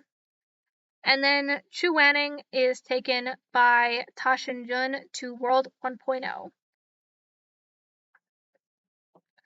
And then we have the Tree of Shishing Peaks, which has only gotten more complicated because now there are no full-blooded children of both Xu Zhenrong and Wang Chuqing. Yes, that is right. The Shu family has officially died off. So we have Xu Zhenrong, who is the brother of Xu Zhenrong, who had a kid named Mo Nian with Miss Mo, and they all died off. And Xu Zhenrong adopted Mo Ran, who is a Nangong, but he didn't know that. And Moran is dating Chu Wanning, who is a Pinocchio created by a monk. So strange. Okay, then Xu Zhenrong and Wang Chuqing, because they're kind and good people, decided to adopt this wayward youth named Shimei, and took him in, named him Shuya, all great things. And then Wang Chuqing, when she was a teenager, had a sort of fling with Zhang Shi. It wasn't really a fling; it was more like a kind of, sort of, not really relationship pushed by their cultivation sect to make them both stronger. Either way, she wanted the kid and he didn't care for her. So she decided to marry Xu Zhenrong and raise Xu Meng as his kid. He knows that it's not his kid. It's not like a weird, he's not my baby situation. He fully knew that she was having a kid with Zhang Shi. Zhang Shi also kind of knew this, at least by book 9. Either way, Xu Meng was shocked by this, but kind of still hates Zhang Shi and still loves both his other parents, who took care of him for his entire life. Xu Meng is still an unproblematic king, and he is so abused by this story. Next, we have the Rufeng effect on easy mode. Nothing has changed here. It's still stupid. And moving on, we still have Nangong Yan and Duan Yihan giving birth to Moran, who dates Chu Wanning, who is Pinocchio. And Yi Wangse is the most awesome character in the Nangong box. Moving on. And then we have book 10. Book 10 is chapters 295 to 312. And that means it's finally done. This is the last book.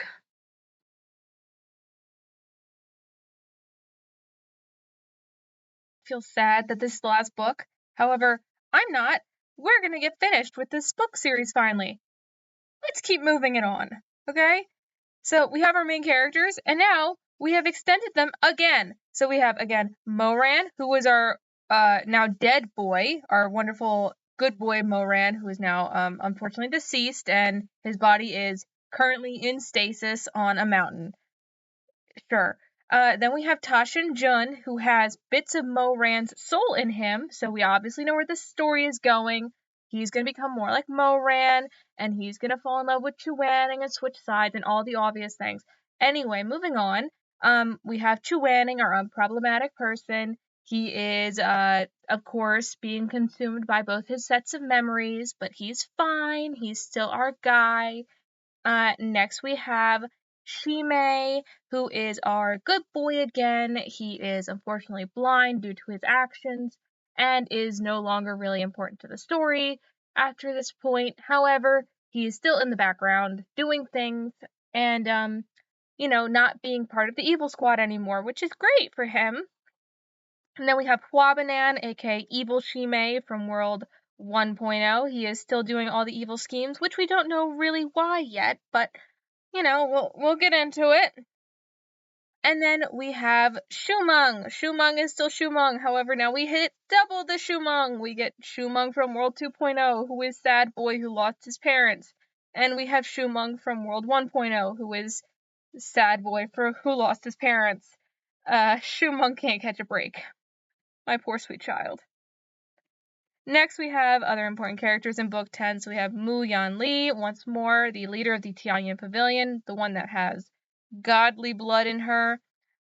We have Mei Huanshu times 2 from World 1.0, and Mei Huanshu times 2 from World 2.0. God, I hate Mei Huanshu. Okay, moving on. We have Yi Wangse, my gorgeous, amazing, beautiful girl, my badass. She is, love her. Anyway, we have Gao Chen, the Exalted God. You might have forgotten about him. He showed up in book 1 and then was not mentioned again until this book. At least not in any sort of important fashion. So, he's here again.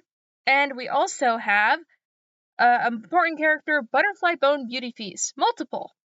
We'll get to it. Okay. Let's get started on the plot and finish this book series out.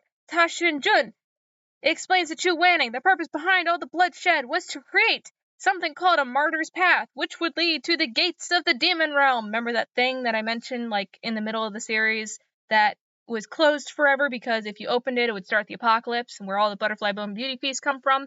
Yeah, this is the Expo Dump book. We're gonna get Expo Dumpy right now. He explains, that's Moran explains to Chu Wanning, the entire history of the Butterfly Bone Beauty Feasts, how Gauchin, the exalted god, betrayed his brethren and was cursed to have his bloodline haunted for all of time, never returned to the safety of the demon realm until they met certain criteria. He mentioned the fact that these Butterfly Bone Beauty Feasts first settled in Butterfly Town, which is why it was called that. And then when they started doing the do with mortals and losing all their powers, they started getting weaker and losing any sort of ability to cultivate, and then they started being realized as cultivation cauldrons and being killed and eaten and, abused. And then, so the only way for the Butterfly Bone Beauty Feast to return home is to enact all 3 of the forbidden techniques to create a martyr's path. That is the chess formation, opening a space and time gate, enacting the rebirth technique, and then building a literal bridge of corpses into a different realm. Yeah, weird, but, accurate, I guess, for demons? Anyway, so Tashin Jun, aka Evil Moran, the one that has pieces of good Moran's soul in him, so he keeps Chu Wanning hostage in the palace of World 1.0. Remember, they're still in World 1.0. And he goes off to do his job for Hua Banan, completing the bridge, killing people in World 2.0, and, bringing them back, adding them to the bridge. Busy boy Tashin Jun. There also, of course, is the generic, he abused Chu Wanning physically and sexually, as per usual. However, in this timeline, he is now doing that in current day. How wonderful. The reason why he keeps going back and forth between World 1.0 and 2.0 is because there aren't enough people left in World 1.0 to create the bridge. At least that's what they stated. During this time, when Chu Wanning is sort of locked up away in the palace by himself, as per usual, since Tashin Jun's so busy, Hua Banan comes to have his own evil monologue. So he visits Chu Wanning and explains his backstory as a Butterfly Bone Beauty Feast. And I gotta give the author props. This story genuinely shocked me and made me actually, feel bad for Hua Banan. And I think it is probably the best part. Hua Banan's story is probably the best part of Book 10, which I will give her props for. So he describes how his mother was part of the Gyuyuye sect's breeding program for Butterfly Bone Beauty Feasts, where they would sort of keep the girls to continually get pregnant with new Butterfly Bone Beauty Feasts and take the male children away to be slaughtered and turned into pieces of medicine. He explains how when his mother escaped, she went into hiding and ended up finding herself as the second wife to the leader of the Tianyan Pavilion, just through happenstance. At this point, the leader of the Tianyan Pavilion had already had a first wife who had died after living for a short while. She, his first wife, that is, gave birth to a girl, Mu Yan Li. That's the leader of the Tianyan Pavilion currently. Since Hua Banan is the child of this woman, this Butterfly Bone Beauty Feast, and the leader of the Tianyan Pavilion, he is part Butterfly Bone Beauty Feast and part god. He describes how his father was very cold to both of them and very stern, focused on his lineage as part god more than anything else, and that his mother was very kind to the both of them, both children. However, due to a very small mistake, it was discovered that she was a Butterfly Bone Beauty Feast, and his father took her away and took him away and began to eat her alive in front of him. And that when he ran, it was only due to his half-sister helping him to escape the sect that he managed to survive. It was then after this that he started going by Shimei, and he was taken in by the Shu family.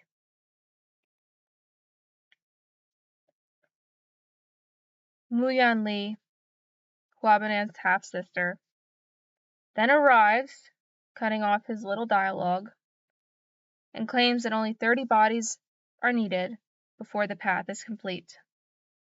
And with this knowledge, Chu Wanning uses all of his powers to bind both Ta Xinjun, who shows up eventually, and Huabanan.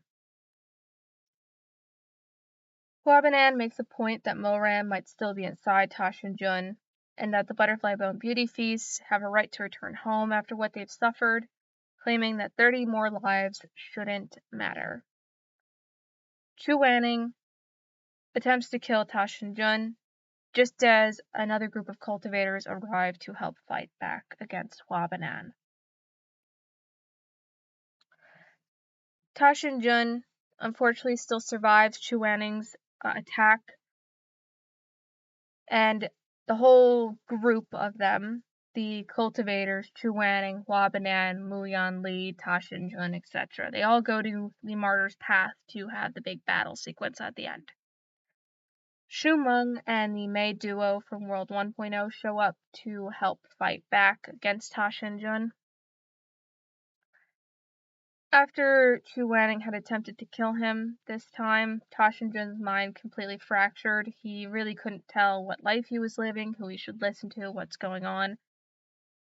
As I keep mentioning, I think it's very obvious at this point in the book where the author was leading, that Moran is sort of fighting back internally against Ta Xinjun. When he finally snaps out of this sort of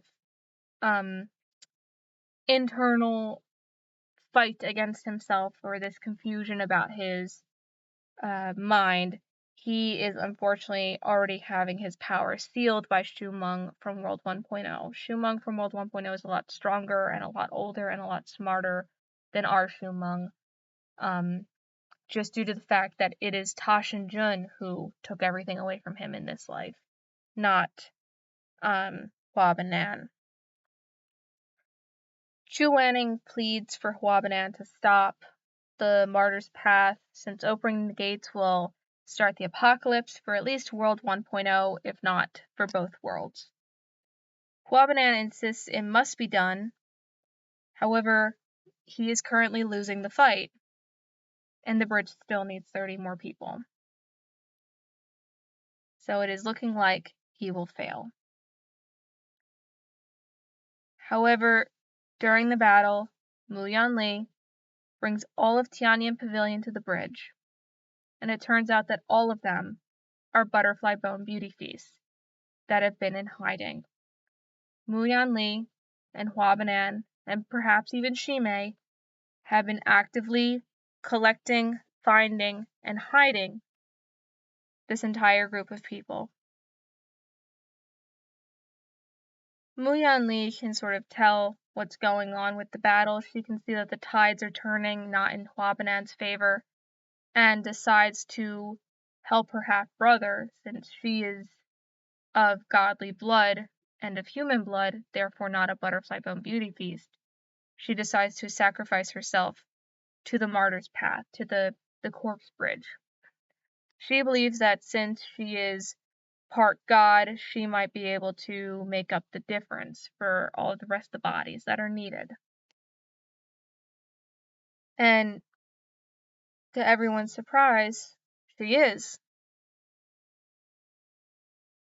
After her sacrifice, Huabanan is able to go forward to the entrance of the demon realm, to the gates of the demon realm, which open to show a kindly old man there, greeting him and asking him what his demonic sect is. And when Huabanan tells him that he's not sure, since he's part of the Butterfly Bone Beauty Feast and this is the first time they're arriving there, the demon wraps a ribbon around his wrist to helped him find out.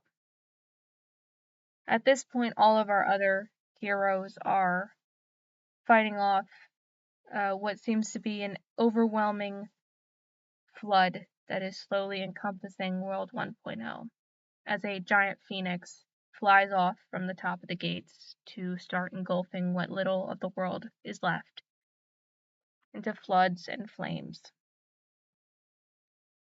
As Huabanan is tested, the demon looks at the ribbons on his wrist and is disgusted.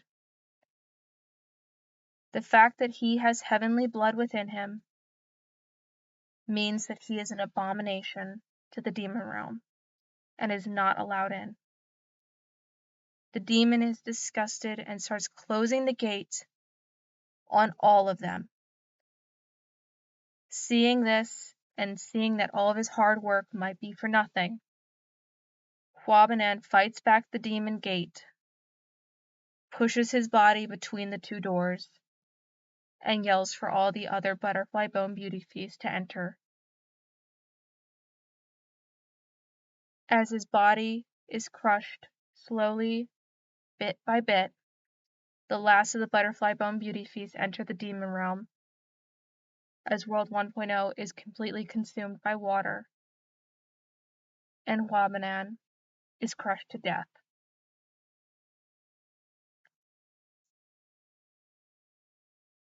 As World 1.0 is being consumed, Chuaning and the others attempt to create a barrier around World 1.0, or at least around where they are, so that way they can get through the space and time gate to the still open World 2.0, and perhaps escape. Shu Meng and the Mei brothers claim to have found a black tortoise shell of ancient magical power, which will save them or something, but there's not any certainty about this. And they claim that once the barrier closes, the floods shouldn't continue into World 1.0. Chuaning is overwhelmed and almost dies in the flood trying to hold the barrier up. However, Ta Shinjun pulls Chuaning in for a kiss,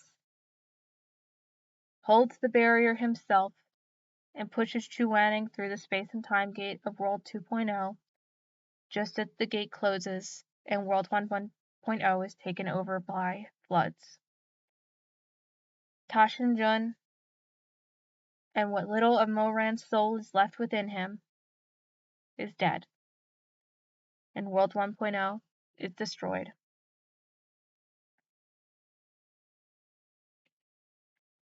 And that would be a great ending, but that is unfortunately not where the book ends. Where the book actually ends is after Chuaning has a silent moment, unfortunately kind of quiet and sad. We cut back to Moran's soul, who is talking with Gauchin, the exalted god. Moran's soul gathered back together by the most powerful demon and was told that he was secretly all along a butterfly bone beauty feast, but an extra special one because he could cultivate really well, one of those things that they're not supposed to be able to do, and he can cry normal tears, literally the only physical sign that the butterfly bone beauty feasts are different than normal humans. But it's fine. Fine. Anyway, the demon offers him a place in the demon realm, riches and immortality, a palace of his own, all sorts of mumbo-jumbo. And Moran, of course, turns it down and chooses to return to Chuaning. His soul is sent back into the body that Chuaning had protected in Book 9. Chuaning, in his grief, sees a light shine on the body where the mountain, shine on the mountain where the body is. And he flies over and discovers that Moran is back from the dead. Happy ending. Except that is also not the ending. At least, not for them and not for everyone else. So this is sort of the epilogue section. everyone in World 1.0 is dead, or we are never going to see them again. Rip meaner, stronger adult Shumeng, and I guess the Mei twins, if you want to care about them. We know that all the butterfly bone beauty feasts are dead or in the demon realm at this point. If there are any left, they are probably continuing to stay in hiding as best they can. We know that Shumeng, our wonderful, unproblematic boy, is now completely alone. He lost his mother, his father, his brother in Shimei, and his cousin in Moran, as Moran and Chuanning never return to speak with Shumeng. At most, they leave him a letter. Shumeng eventually rebuilds Shishing Peak and even adopts a child, but the pain from what he has gone through doesn't leave him. We know that Chuanning and Moran, despite the saccharine sweet happy ending where Moran somehow gets Deus Ex Machina to come back to life, is not actually fully cured. We know that Moran, despite being reborn into his body from World 2.0, still has some sort of connection with Ta Shin-jun, aka the evil emperor, and that Ta Shin-jun will now take over Moran's body every 3 days for 24 hours.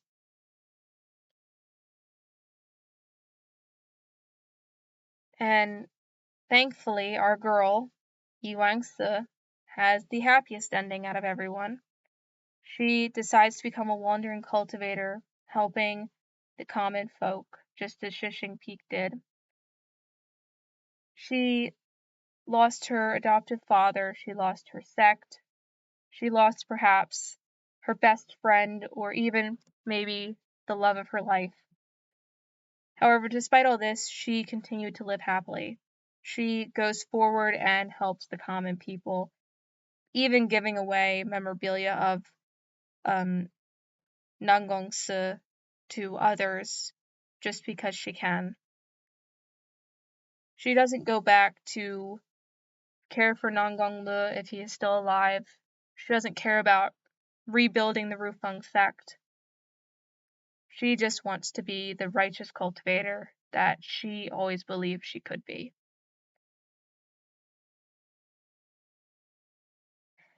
And that was book 10. We now have our family tree of everyone left. So let's just get started with our girl Yuang-se. She is the last surviving member of the Rufeng sect, or at least the only one that matters, as Nangong Lu is mentally a child up on a mountain or dead. I really couldn't care less of what he is. Next, let's just go forward with the Nangong line and follow that back.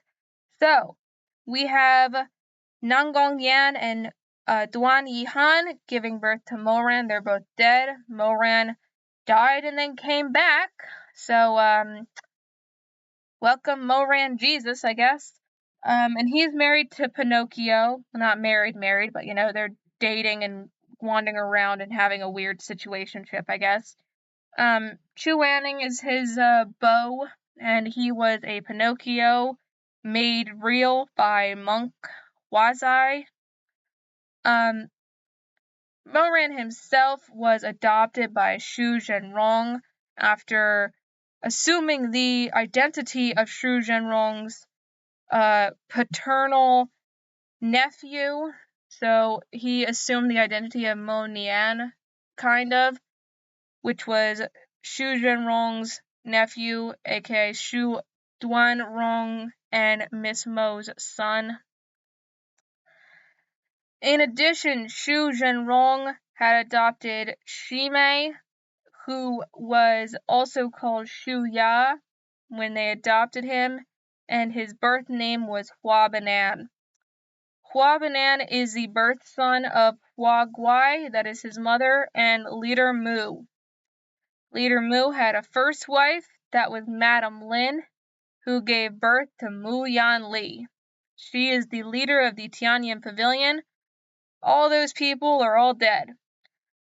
Next, we have our unproblematic sweet boy Shumeng, who has been hurt by this story, and I feel so bad for him.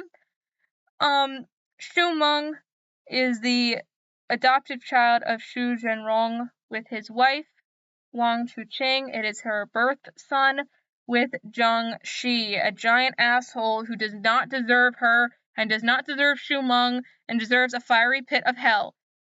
Moving on. Next, we have our book 10 timeline chart. Everyone dies. It's very sad. Shumeng from World 1.0 dies, and it's very, very sad. Shumeng deserved better in both worlds. So the only thing that has changed is that we added the Butterfly Bone Beauty Feast and Chushun backstory section in the beginning as a blue square because I can't be bothered to go back literal centuries to create some kind of timeline out of that. So we're sticking with Moran's POV for these timelines. For World 1.0, we have Moran's mom dying, Moran being helped by Chu Wanning not to starve to death, we have Moran killing the Shu's nephew, and Moran being taken in by the Shu's family, and then we have Moran joining the sect, and Shimei eventually planting the evil flower in Moran's chest that makes him evil. Then the lotus flower is controlling Moran, and Shimei fakes his death. Ta Shin-jun, aka Moran, he is now the emperor. Ta Shin-jun destroys the Roof Funk sect, as well as kills many other people. He marries Song Chi-tong, a Butterfly Bone Beauty Feast, who looked like Shimei, which now we know why, because Shimei was also a Butterfly Bone Beauty Feast. We know that he captured and abused Chu Wanning, he married Song Chi-tong, Chu Wanning went back in time and stopped the flower from blooming, and that's where we get World 2.0, but we're not going to go there yet. And then we have Chu Wanning dies to save others. We have Song Chi-tong being boiled alive by Ta Shin-jun, and then we have Ta Shin-jun taking his own life and going back in time. Then after that, we have the split of the timeline again, where Ta Shin-jun, aka Corpse Moran, has gone to World 2.0 and has taken World 2.0's Chu Wanning back to World 1.0. Yes, it is strange. It'll look better in a minute. Then we have the Butterfly Bone Beauty Feast entering the Demon Realm, the end of the world, and Moran and Huabanan and Mu Yanli all dying. And Shumeng, and the Mei Huanshu twins, and, literally everyone else. Okay, moving on.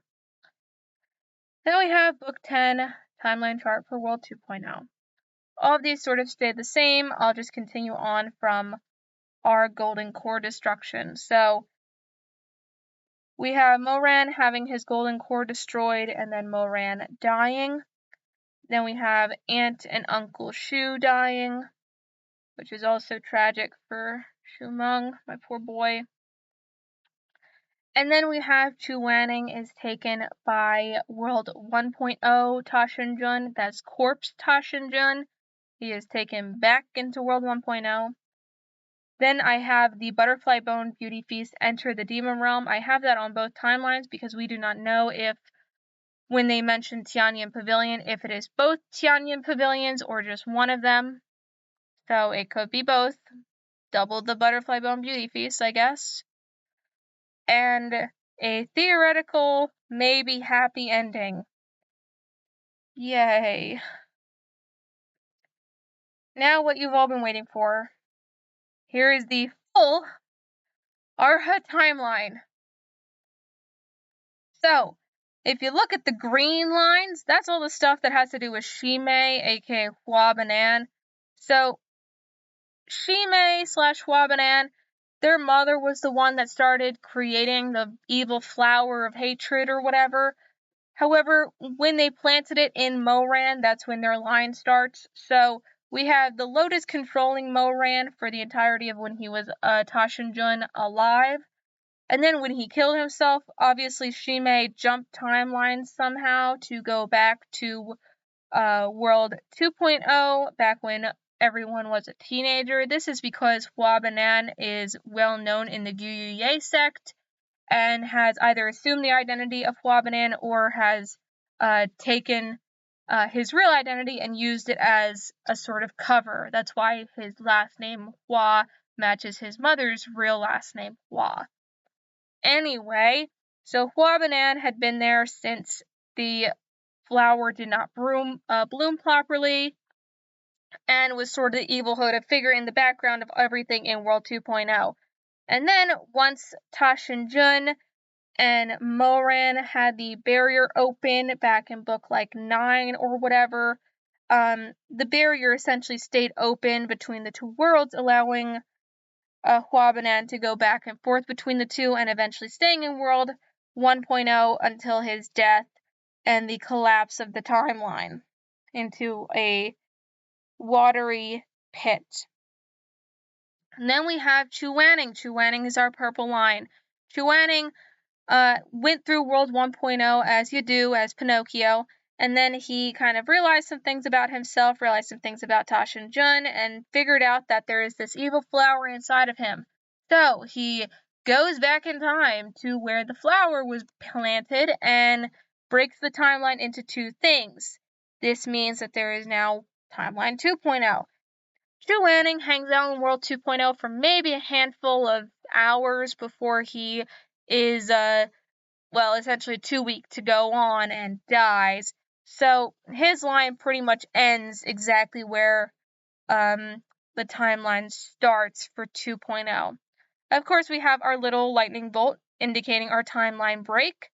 And we have our white, which is our timelines. Again, at that last moment for our last 4 icons, the timeline is completely messed up as both worlds are kind of intermingled since they are going back and forth so often between space and time gates that it is essentially a free-for-all, and when they discuss certain characters, it's uncertain if they're talking about the World 1.0 or World 2.0 counterparts at some time. For example, are there two Mu Yanlis? We don't know. Were the Mei Huanshu twins on the bridge the ones from World 1.0 or World 2.0? We think they're World 2.0. Can't be sure. Same name for all of them. All 4. Okay, moving on.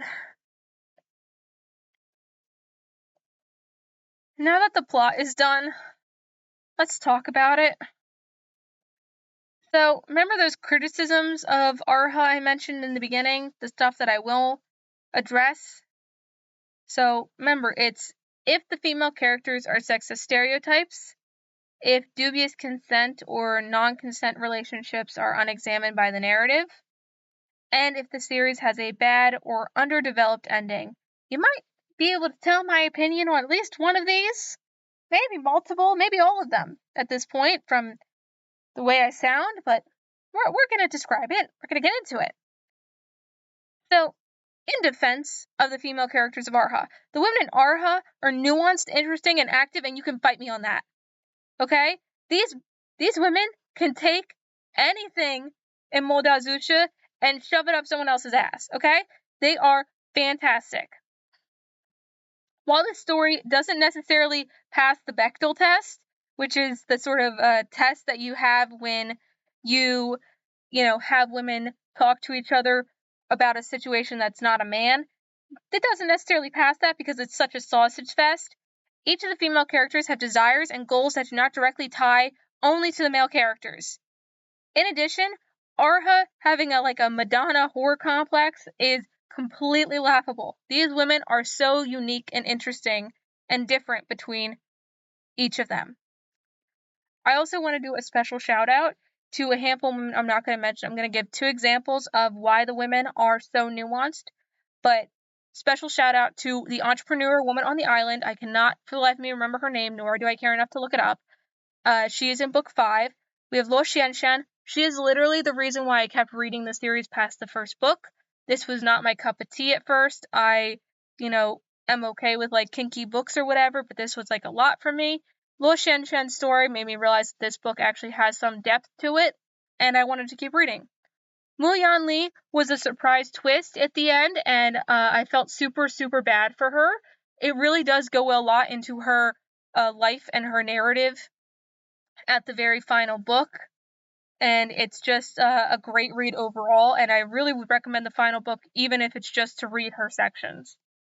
She is a very dynamic, interesting female character, but she is not who we're talking about today. We're going to talk about Yuang-se, my girl.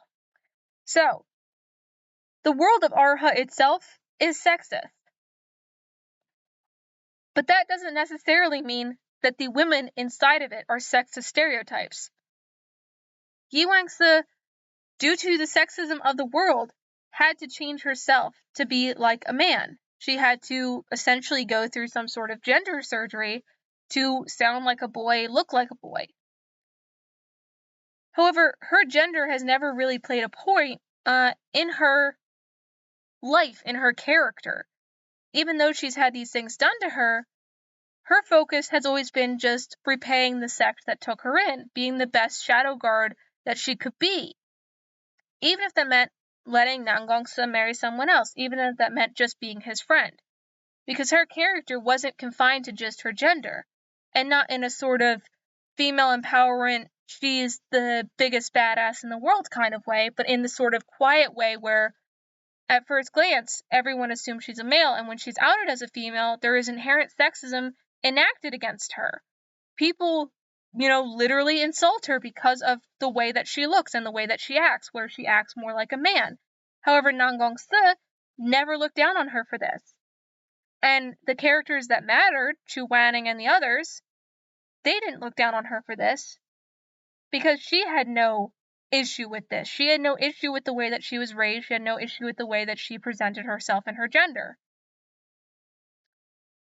And even still, even with the idea that Nangongse was the love of her life, which might not even be the case, he might have just been her best friend, that, they finally just started getting flirty before he died.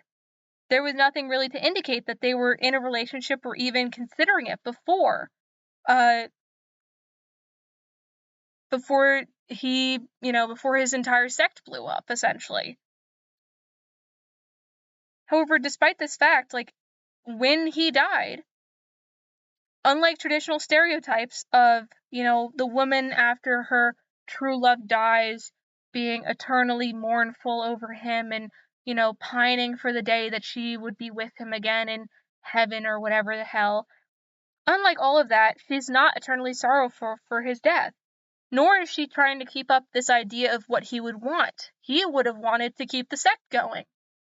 His whole life was keeping the Rufeng sect together. She could care less about that. She goes off to become a wandering cultivator. She doesn't go to look for his father to see if he's still alive on that mountain. She doesn't go back and try to restart the Rufeng sect. She goes and becomes a person that she feels that she can be, which is a person that helps the common man. And this is really exemplified by the fact that she doesn't care about the worldly possessions that he has left her. When he dies, he gives her some of his most important character items, which I won't mention here, mostly because I can't remember, because they're so not interesting to me. But I know that they're important to her, and they're important to Nangongse, and yet at the end of the book, she has moved on. She knows that he was her best friend, that he might have been the love of her life. But that's not the only thing her life is. Her life is being a cultivator. Her life is taking care of others. Her life is defeating demons and destroying ghosts and helping the common man. She chose to live her own life her own way, following her own morals to help others. She is truly a real, dynamic, interesting female character that lives in a world that exhibits sexism without being a sexist stereotype. She is not an action hero babe, nor is she a cardboard cutout, nor is she an evil villain.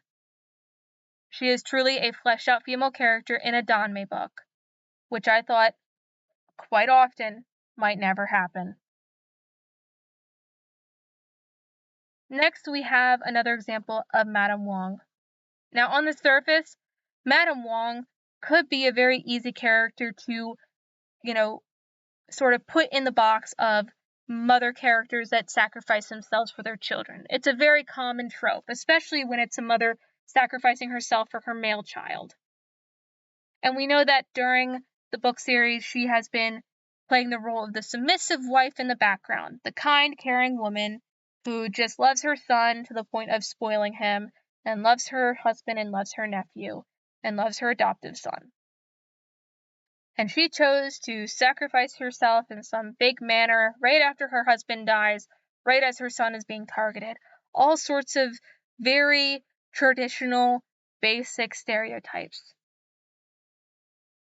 Except, it's revealed in the exact same moment that she's deciding to sacrifice herself that her son was born of a premarital affair, that she never loved her husband. She never loved Xu Zhenrong the same way that she had loved Zhang Shi.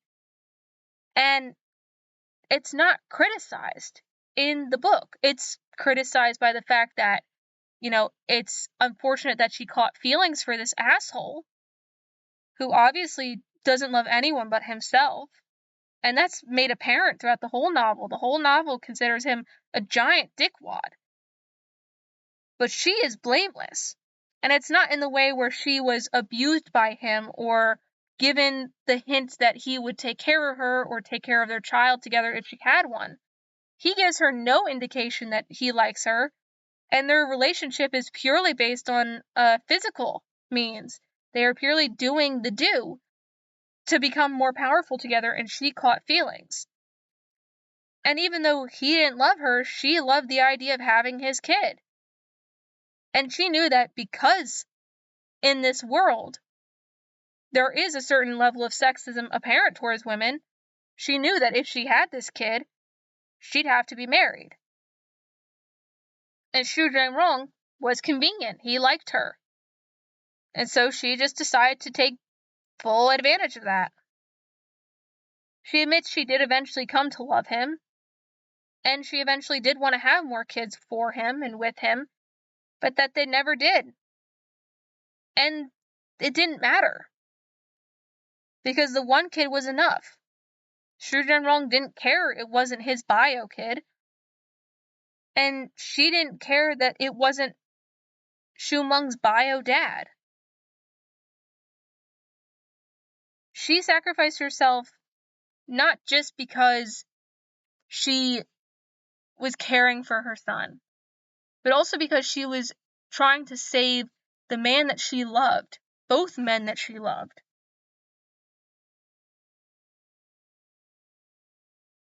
And yet, even still, using that as a defense, she is considered a, tainted woman. If you look at it from traditional standpoints, she went out and had premarital affairs. She decided to get pregnant. She decided to use another man to protect herself. All things that are considered reprehensible in a lot of Western literature when it comes to traditional stereotypes of women. However, in this book, she doesn't follow those patterns of having to be looked down upon for her actions. There's no point in time after she dies where Xu Meng berates his mother's memory or describes the fact that, she shouldn't have been with Zhang Shi. He hates Zhang Shi and describes the fact a lot that he hates Zhang Shi, but he has nothing bad to say about his mother's actions. And I think that's something interesting when it comes to a sort of change for this very commonly used trope, this traditional stereotype even, of a mother sacrificing herself for her family, to reveal the fact that she not only had this past where she is a lot stronger than we realize, which is at this point a common addition to this trope, but also the fact that her family was not really the family that she had imagined for herself. And that not only is she saving her son who she loves, but she's also enacting this action with the man that she truly loved nearby. And perhaps it could have been even more of a focus that she still loved Jiangxi, despite how he treated her, despite how he treated Xu Meng, and despite the fact that she still loved Xu Zhenrong up until the point when he died. She's an interesting twist on a common sexist stereotype, and I think it's something that more authors of Danmei could do to at least spice up the female characters in their books.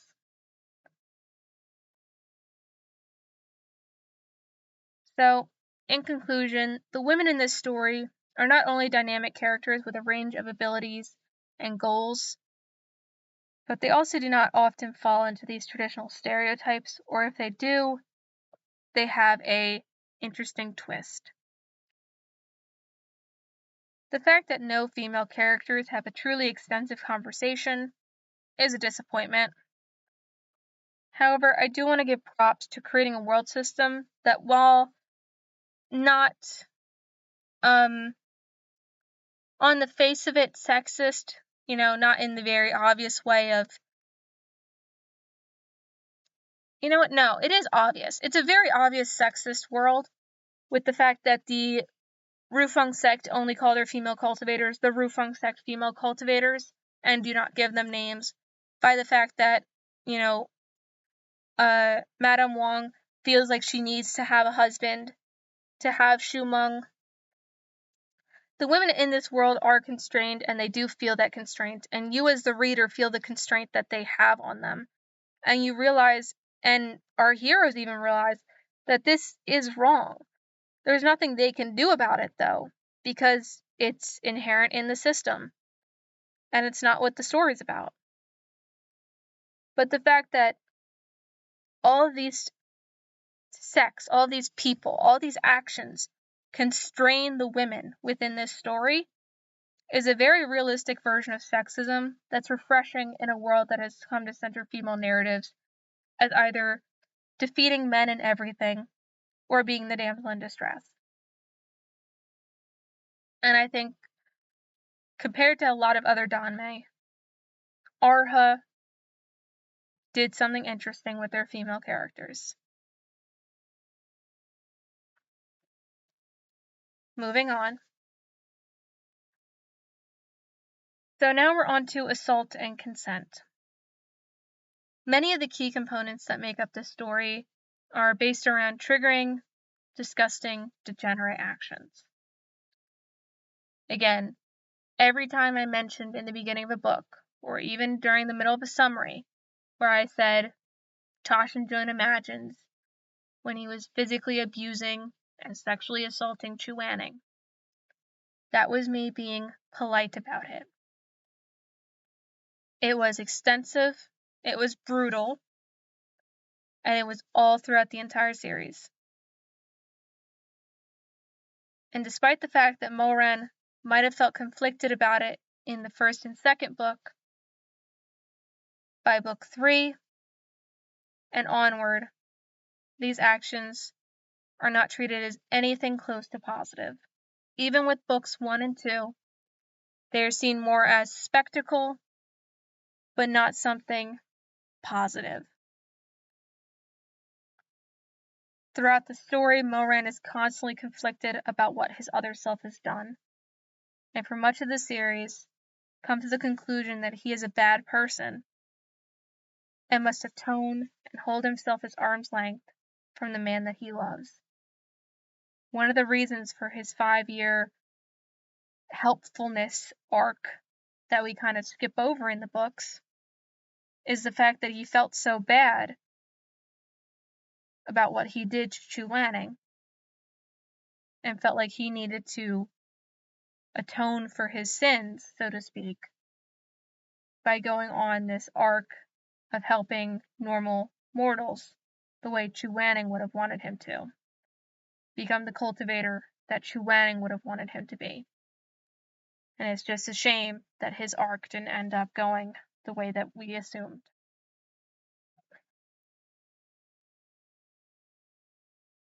All in all, when it comes to this issue of assault and consent, our main relationship between Chuaning and Moran doesn't have a happy ending in a traditional fashion. Ta Shin-jun being able to take over Moran's body every 3 days means that Chuaning and Moran will always have to live with the consequences of Moran's actions. Chuaning by Book 9 has the memories from both worlds, and despite knowing the actions that have been taken against him, chooses to believe that Moran is the true man and that Ta Shin-jun was a perversion created by the Black Lotus. Yet, despite believing this, Ta Shin-jun will always be a cloud looming over their relationship, and no matter how much they pretend that the abuse never happened, it will continue popping back up, waiting to be acknowledged, just like Ta Shin-jun will keep popping up, waiting to be acknowledged. I could say a lot of things about the ending of ERHA and how I think it's stupid or weird, which we'll get into. But I think that as an allegory or as a deeper look at abusive relationships, how they form, how they function, how they continue, I think the fact that Chuaning has stayed with Moran, or at least stayed with him by the end of the book, is not necessarily something that is looked on kindly. Chuaning is still in hell, because even though he has Moran, the good one, the kind one, he has the memories of what happened to him, and he's never going to forget that. And Ta Shin-jun will keep popping back up, and Ta Shin-jun won't let him forget it either. You can take this as sort of a happy ending with a kinky twist, but I think a lot of the fans of the series take it for what it is, which is just gross. And it really puts into perspective that if you take it as what it seems to be, which is a sort of allegory for the fact that someone that abuses you, even if they're kind and they say that they'll never do it again, will keep having these same episodes and abuse caused on you again and again, I think it becomes a lot darker of an ending and a lot sadder, and really puts a spin on the assault consent issue, which proves it as pointing out that the book does not support these things. Something that really hits home with this is the abuse that the Butterfly Bone Beauty feasts obviously have against them. The Butterfly Bone Beauty feasts are an obvious parallel to human trafficking and rape victims. Within the narrative, they're put through every kind of abuse just for being desirable. They are, as I mentioned when I was having like my mini rant in book 10, they are so identical to humans, there are very few differences between them. And in the narrative, at least, this suffering that they face is never kinky and is never looked at by the narrative as anything other than pure pain. In my opinion, these Butterfly Bone Beauty feasts are used to represent the suffering that those who face injustice have to deal with. And they also represent what those that have injustice forced upon them, what lengths they go to, what lengths they can be pushed to if the injustice continues without stop.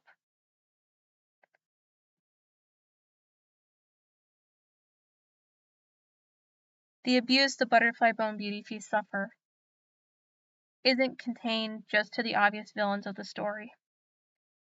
Our heroes, due to their ignorance and their apathy, also cause the Butterfly Bone Beauty feast suffering.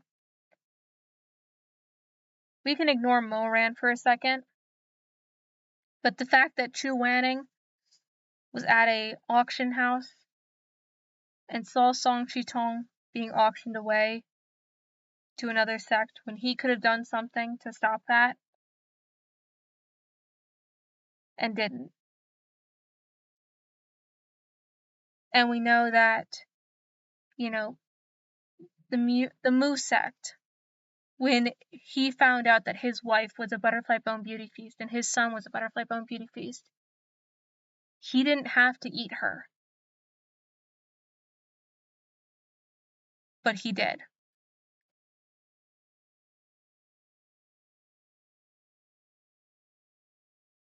By the end of our story, I felt more connected to Hua Banan and Mu Yanli. I felt more connected to Shimei and his evil scheme.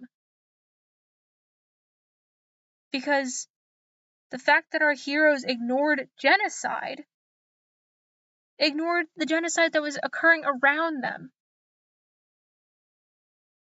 made me feel like they should be punished. When Moran died, when Ta Shinjun died, I felt like, well, that's good. It's recompense. He killed Song Chitong in the other world. He boiled her alive. Obviously, he knew that she was a Butterfly Bone Beauty Feast. And when we knew that Shimei looked like Song Chitong, it became more and more apparent that he was a Butterfly Bone Beauty Feast as well. And the fact that he had supposedly died so early on in the narrative just went to show the lengths that these people would go to hide themselves. But the fact that Chu Wanning stayed silent, the fact that Shu Meng's family, despite all of their kindness, didn't extend that kindness to the Butterfly Bone Beauty Feast in the story, the only one in the story who ended up dying, at least until the ending, when Hua Banan gave his life for his brethren. They all stayed silent when faced with injustice. And so their bad endings might have been worth it for the Butterfly Bone Beauty Feast to get their happy ending. Because these Butterfly Bone Beauty Feasts were not something kinky added to the book. They were not describing them and how they were used as cultivation cauldrons in some sort of illicit manner. It was straightforward, it was sad, and it was painful. And I think this is the strongest point that I can give that shows that Meatbun had an idea for a nuanced story when it comes to assault and consent. And that, in my opinion, they succeeded.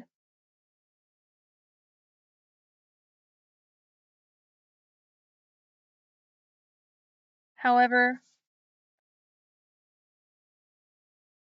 that's not the only thing that they attempted to do with this story.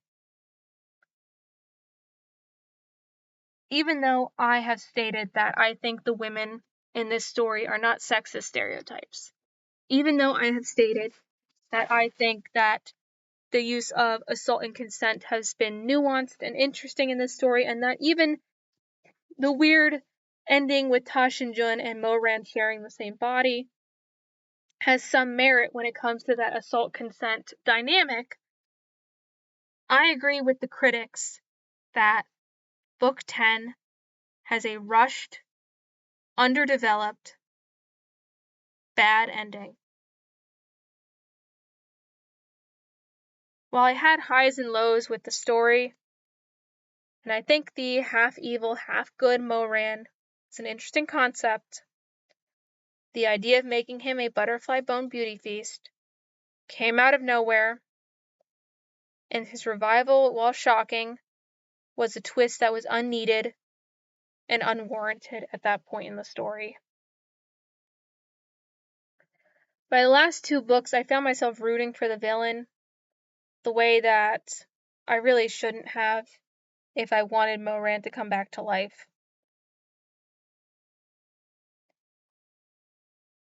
The idea of bringing back this demonic god character from book 1 that's briefly mentioned, only to have Moran have a very stupid, obvious choice that is so saccharine sweet that it makes your teeth hurt,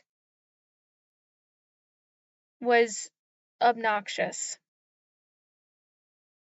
I think the author did have a great ending in mind. I think she was obviously building up to something, whether that was Moran's death, aka Ta Shin-jun sacrificing himself for Chu Anning to escape, or for Moran and Ta Shin-jun to escape with him, and Moran to sort of take over Ta Shin-jun's body at some point. I think both of those would have been equally good options, and with the second one you could have even kept the idea of Ta Shin-jun and Moran sharing the body.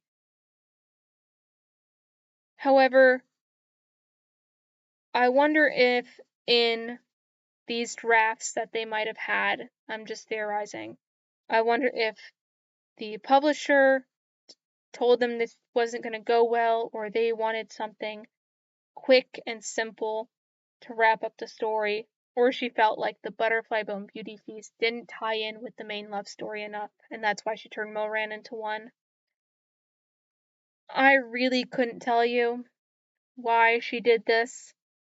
Only she could, and I don't think she's really talking about it. But in my opinion, the ending is bad. It's underdeveloped. There's no indication that Moran's a Butterfly Bone Beauty Feast. There's no indication that he can come back to life after being killed in the world-ending apocalypse that ends World 1.0.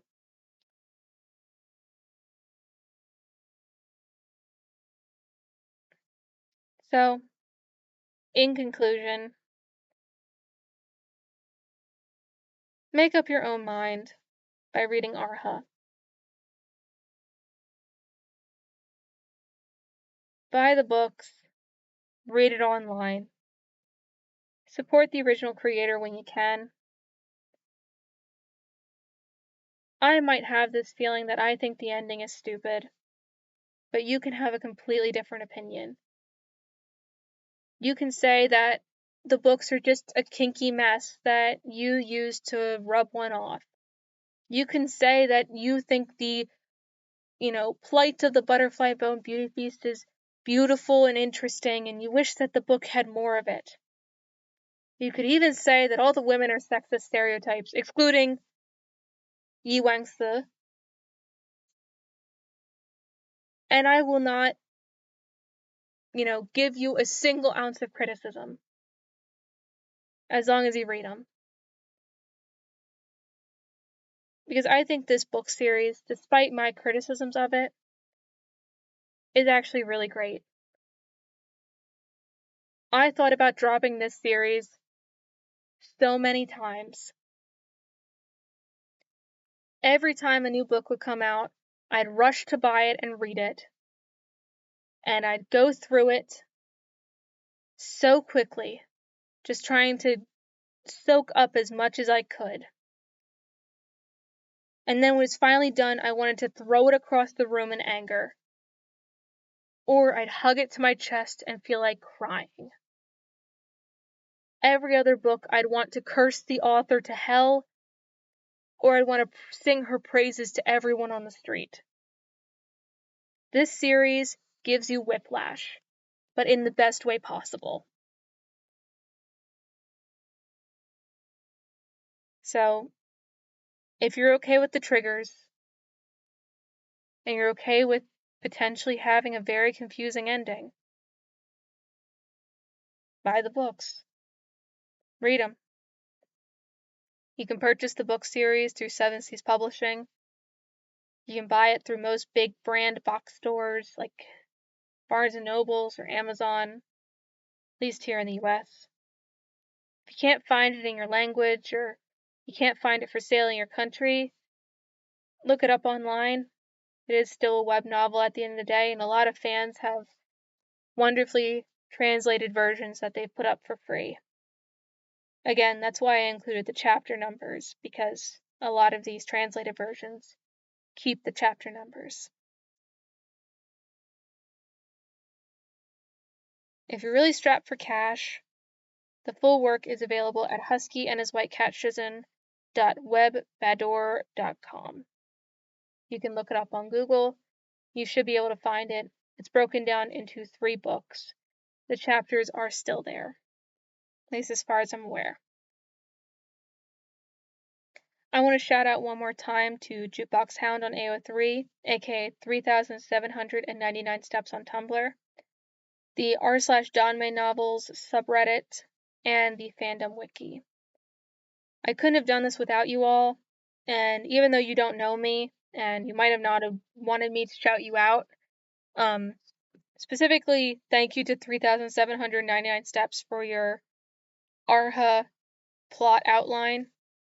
It seriously helped me so much in this, and I know I made a ton of mistakes because I wanted to extrapolate on things that I did not remember adequately. But if it wasn't for you, this would have taken months to make instead of the couple of weeks that it did. So thank you again.